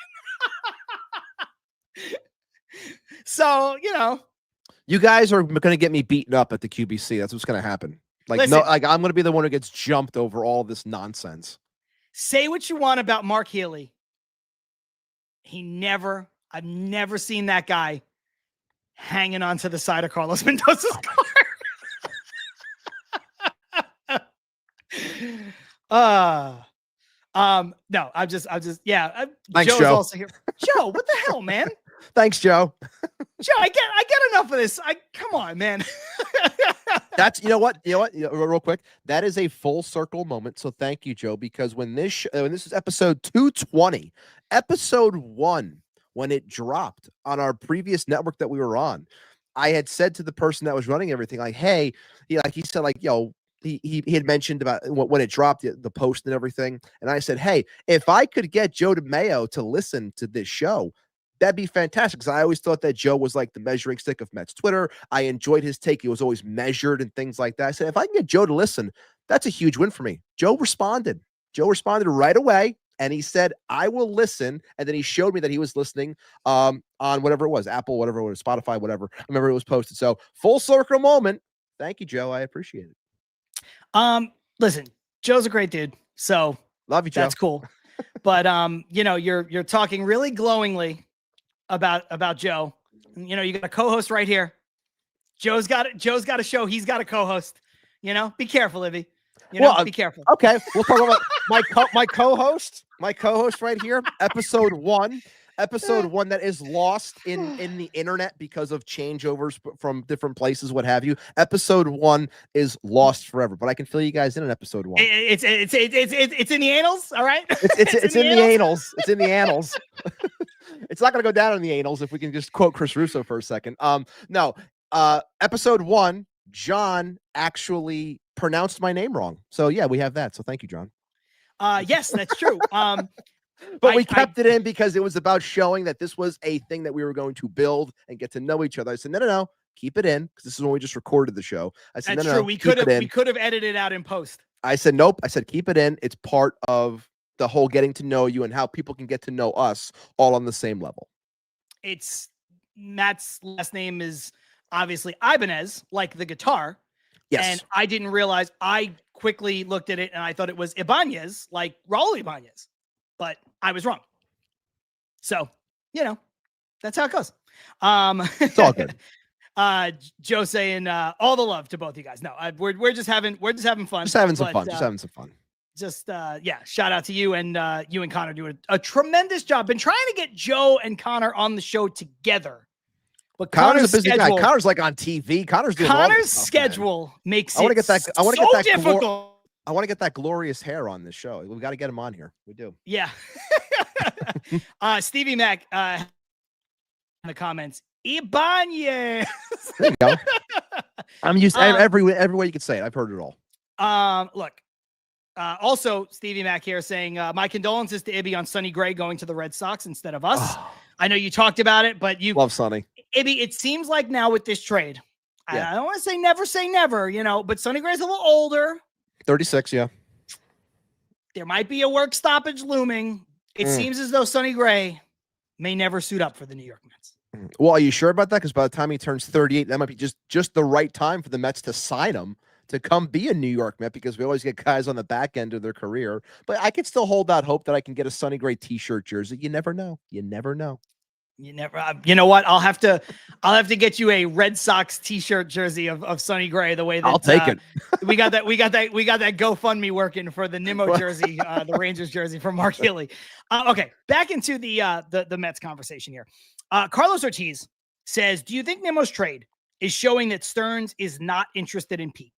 The reason why I bring up this question is because earlier I said that I think that the door is now more open for Pete to return than it was before Nimmo. So before I give my reasons why, Ibby, what's your thought process? I know I asked you what you would do if you were running the Mets, and we talked about Pete and the importance of him and Diaz and whatever, but You're not running the Mets now. You're just Ibby watching this landscape the way that we are.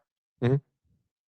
Do you think Nimmo being gone shows that Stearns is not interested in Pete? Or do you think there's some truth to what I'm saying, that maybe there's more of an avenue for them to have a reunion? I think it shows that he has, like I put in the ticker, like no sacred cows, like no one is safe. Anything can happen. I think this basically shows you that, look, you can be here or you cannot. Like, this is how we're going to build. So I can't say it means one way or another.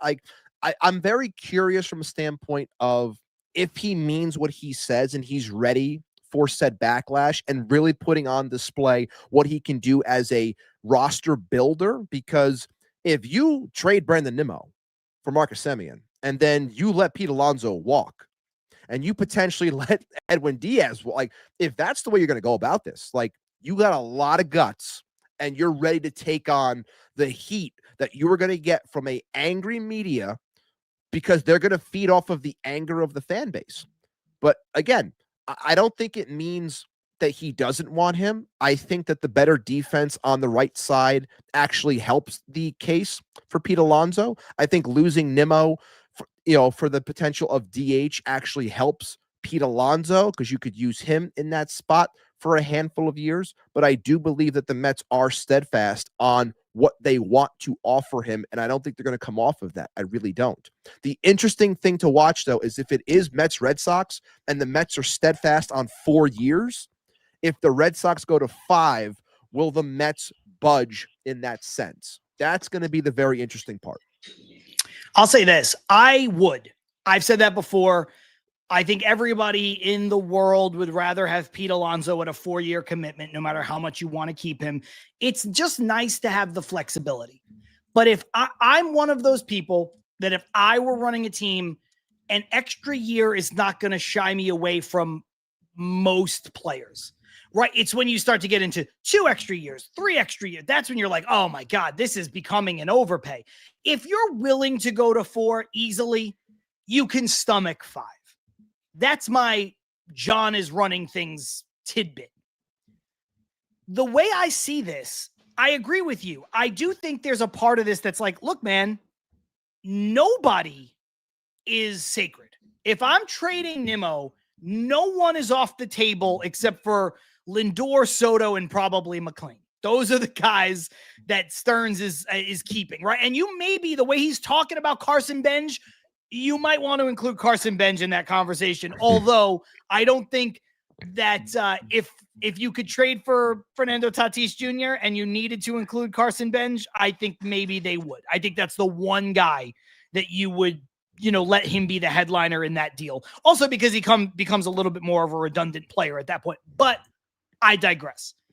I think there is something to be said about what Mike Laverty said before, which is if you have Nimmo at 38 as your DH, you have Nimmo at 38 on your team.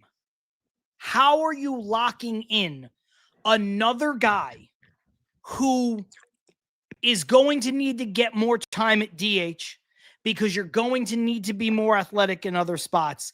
How are you locking in another person? How are you tying yourself to another contract? Now, look, Soto's not a bad contract. It's a long contract. It's a monster contract. He's Juan Soto. Lindor has proven time and time again that despite the fact that his contract is very rich, he has lived up to, and in a lot of ways, he has exceeded that based on Fangraphs value and things like that. But those are huge money deals. And Lindor's not going to be able to play shortstop forever. We talked about him transitioning to second base, moving to third base, whatever the case is. Juan Soto even is not going to be in the outfield forever. Is his future at first base? Is his future at DH? Who knows? Thankfully, he's young enough where it's not a conversation for today.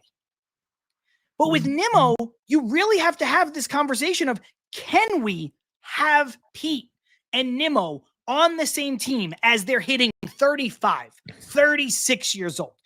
And can we run it back with this same group, which is so much of what we talked about in the first half? With Nimmo gone, I think you can start to look at this where you say, okay, Pete, you can come back. You could play first base depending on who we get, right? If it's Bellinger, maybe Pete plays first base 50% of the time. If they get somebody else, maybe it's more like 65, 75% of the time, something like that. But they're like, Pete, look, you're going to have to take some reps at DH starting immediately. You're going to have, I know you're not comfortable doing it. You don't like it as much. You're going to have to get.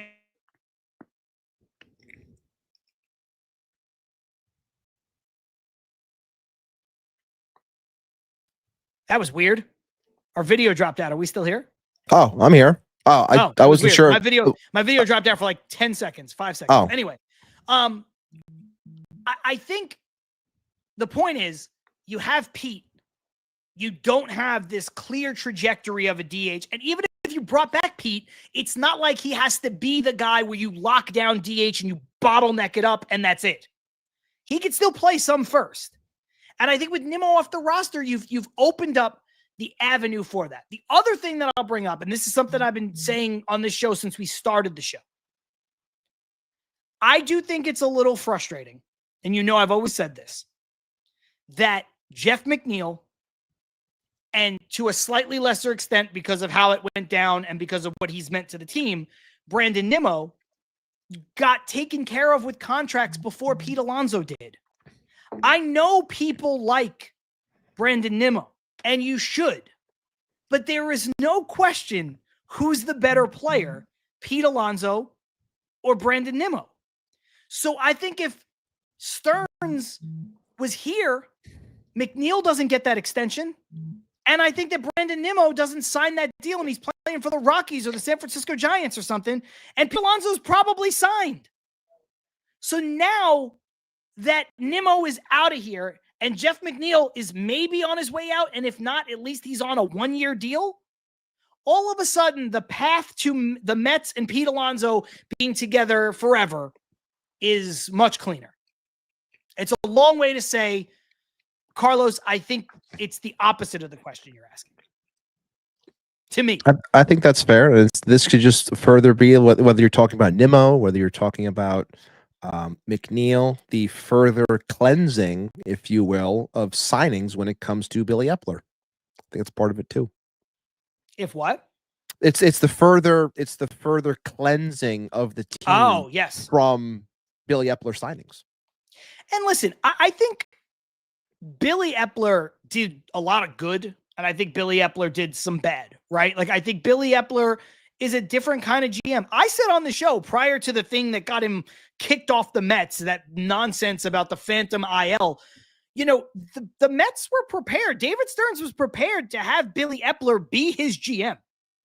Now, whether that would have endured for the entirety of, you know, Stearns' time here, or if it would have been a short-term solution or whatever the case may be, I don't think Billy Epler was far from perfect. He made a lot of mistakes, but I also think that Billy Epler did some good things. Yeah, I mean, there's the Billy and Epler from Ethan, but you know, look, I don't think he was all bad. But the extension for McNeil, the sweetheart deal for Nimmo, you know, look, I don't want to kick Nimmo while he's gone and he's out the door, and I don't want to make it seem like I'm dumping on him. But Ibby, I said it last week, Nimmo was paid like a above average everyday center fielder, nearly an elite center fielder in terms of the salary, and then like basically immediately had to play left field and was not great in left field. That's a bad contract immediately. After the first year, that's a bad deal.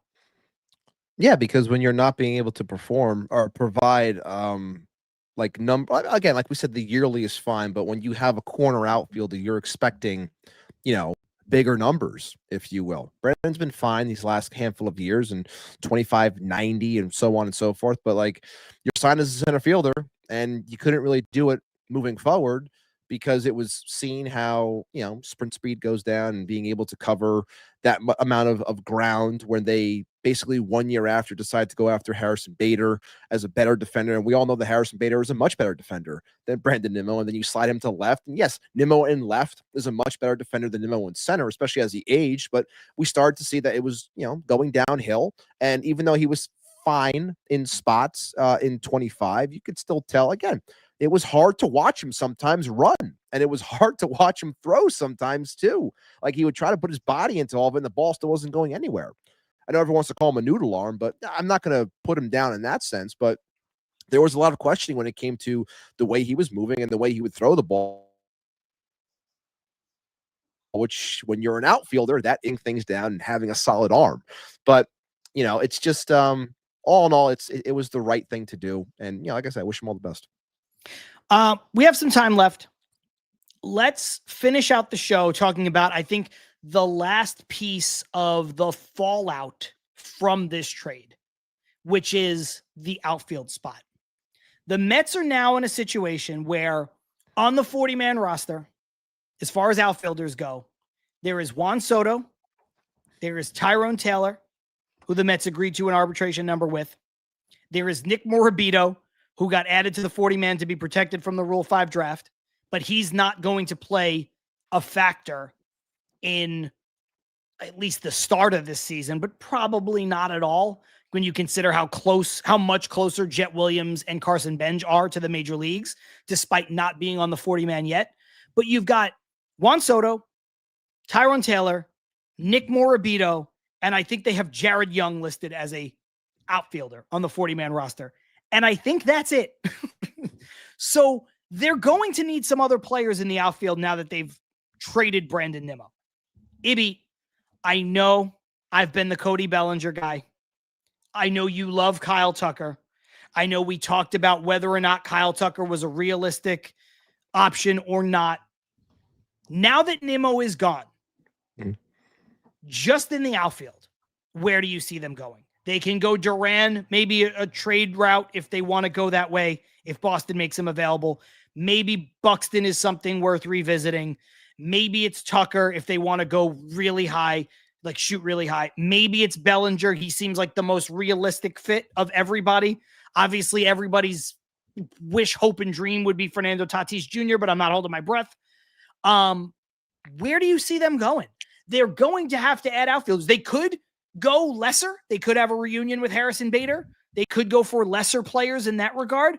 So what do you see them doing? Everybody else seems, a lot of the consensus is now they have a spot that they can fill with a big time player. Do you think they go big time player? I think it goes against what my overall feelings are, which again, we're removing emotion here. Because last week, I mean, I know they still had Nimmo clogging it up, but last week when I presented all of these guys to you, you said none of them really fit except for a guy like Tatis or, like your point was we're looking for the 27, 28-year-old player, 26-year-old player, not a guy who's 30, 31. Somebody to pair with Soto. Which is why I think that you're hearing, again, I go based off the things that I hear. That's why you're hearing David Stearns mention Carson Benj so much, because there is that runway for him, which was mentioned, for him to be a part of these plans, whether it's in center or in left, especially now, because I think, the numbers dictate that he's a better corner outfielder than he is in center. But if something presents itself where they can get better at the corner and, stomach Benj in center, I think they'll do it. As much as I like Kyle Tucker, I do question the contract that he's going to get if the Mets will go that route. It's much easier to say Kyle Tucker, $400 million over 10, 11 years versus, Cody Bellinger at, let's say, $180 million over 5 or 6 years, like which way they might go. I think they would rather go the Bellinger route, but I still question that one because I'm not the Bellinger guy. I know John is. It's not me, but I don't know if they're going to tie themselves down to the Tucker contract either. So it's like I think that the Mets are going to be very opportunistic when it comes to Kyle Tucker. I really do, which is why when you hear guys like Ken Rosenthal talking about it today, saying how you can't always count out the Mets, I hear that and I think, if the market doesn't materialize like everyone thinks it's going to, if people are not willing to go to the numbers that him and his agent are thinking, 10, 11, 12 years, $400+ million, so on and so forth. If it's not in that range and it comes down, I think the Mets will get aggressive on the per year and the years. If it's more so like 350, maybe 375 over 7-8 years, something I know along this, those lines. I know this is a bad reference to Yeah. bring up as a sore spot for Met fans, but basically like the Carlos Correa situation. In the sense of like I know Carlos Correa was different because the deal fell through, but if there's a situation where yes, the agent comes to the team and says, hey, we have this deal on the table. Kyle Tucker wants to play for the Mets. Will you match this deal? And that deal is 350. Like opportunistic in that sense, where it's lesser than what you thought it was going to be, and he becomes an available player to them. Yeah, I think that's a proper way to look at it, because I think they're going to hang around that market to see if it falls into a spot where they're comfortable with doing it. And to Joe's point that he just put here, and this is matching what I feel. It feels a little odd to get yourself out of 5 years of Nimmo only to run and give 5 to 6 years to Bellinger. It's like that's kind of the way that I feel. And if you're going to spend big on something, I think that Tucker is the better player. But I question if this team is going to just dish out another, 10 years, 10 plus years, $400+ million, and then they're going to lock in over $1 billion into their corner outfield spots over the next decade. Even though I said last week that Kyle Tucker fits the mold of what they want to do, but I also think that because this Nimmo deal happened, it shows me that they want to try and clear some cash. Are they clearing cash for Kyle Tucker? I don't know. I think he fits. I think it could work. If we're talking about all the available options right now, like he's the only one that I like. I like him more than Bellinger, and I would much rather this team go the spend money route as opposed to give up capital route for a Byron Buxton. I'll give up capital for Fernando Tatis, but that's not going to happen. We know that's not going to happen. Yeah. And so it's like, that's the guy. Okay, fine. I will, but I don't see that happening. So it's like, well, I don't either, but like Byron Buxton has played in 100 games, 3 out of the last 8 years. Like I can't trust it. Luis Robert, another one, like again, stopgap potentially does something maybe, but again, not a big guy on him either. And center field, as I said last week, has been a nightmare across baseball in general. So it's like, can you better yourself at a corner and then put Benj in center and go in-house? I think that's the better option. I would rather have Tucker in comparison to the two, but are they going to spend that much money? I don't know. I'm not sure. But if you're asking me between those two players, who would I rather attack? I would much rather attack Tucker. A lot of these comments that just came in sort of sum up how I feel about this. Like Goomba says, I don't like anyone at over 8 years. Too much can happen and you're stuck. Even Soto I didn't like for 15 years, but that's different. He's Soto. Tucker isn't in that league. Tucker's close, to be fair, but he's not. Well, I shouldn't say close. Tucker's great. No one is Juan Soto when you start getting into the, Soto, Judge, Ohtani, top 3 hitters in the sport kind of thing. Tucker's not quite there. So I see your reticence about going to that length. The other part that I would add to this, Ibby, is that when you sign these deals, these 10-year plus deals, you have to make sure that everything is a fit. Like, that's why when people were disputing me online about, Steve Cohen's relevance and all this stuff, that's why, like, Cohen, the owner, has to get involved for 15 years for Juan Soto, for all this time for Francisco Lindor, because for lack of a better term, you're having a courtship. You have to decide how the pieces fit together. Is Kyle Tucker a guy you want to invest in for 10 years? Does Kyle Tucker want to sign to a place that he doesn't know for 10 years? There's a feeling out. It's a very long process. It's not like you have an internal free agent like Pete Alonso who knows what it's like to be here. And you know what it's like to have him here. So there is that part too.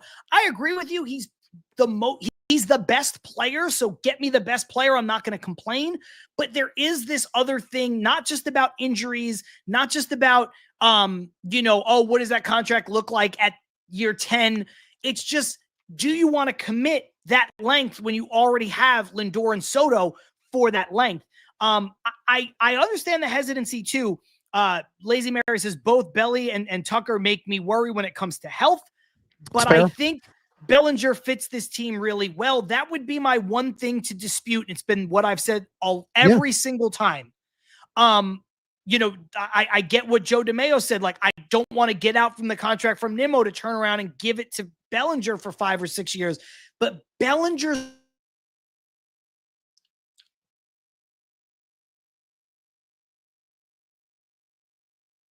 left. He can move to right.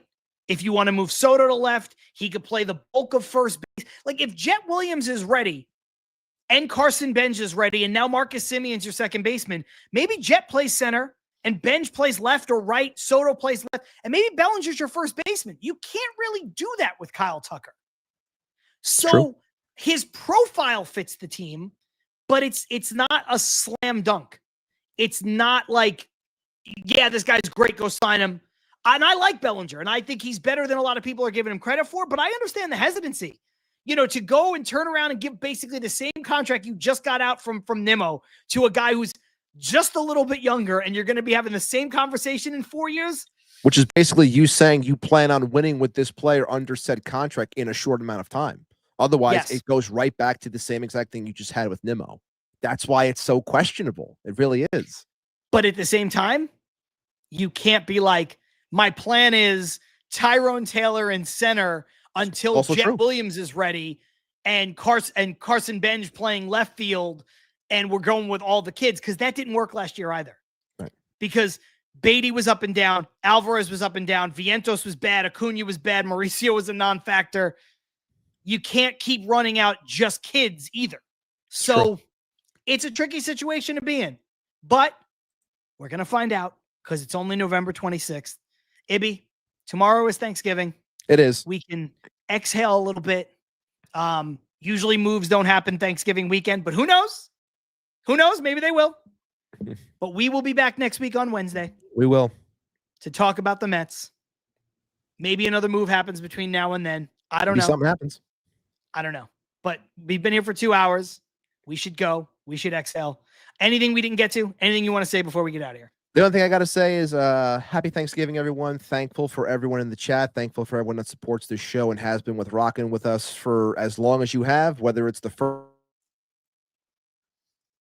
first day like Brian today or any day one in the middle, what have you. I'm thankful for each and every single one of you, for the health of this show, for the growth of this show. Thank you so much. Have a great day with friends and family. Yes. Eat, drink if you drink, be merry, be safe. Enjoy football if that's something you want to do.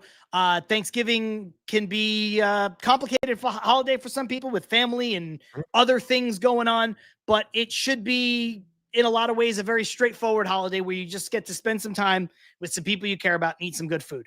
And if you just boil it down to its simplest thing and you just enjoy yourself and enjoy yourself responsibly in certain situations, like I just mentioned, that's the most important thing. Have a good time. Eat, drink, and be merry, that kind of thing, and do it all responsibly, like I said. And it's, happy Thanksgiving, everybody. And we are here at this show thankful for all of you, like Ibby said. We could not do this show without you. We probably would not be doing it this long, would not be doing it this passionately, would not be doing it still if it were not for all of you. So we appreciate everybody. We'll see you next week, Wednesday, our regular time. I'm John. That's Ibby. This is Til Mets Do Us Part. Happy Thanksgiving. See you next week. Peace.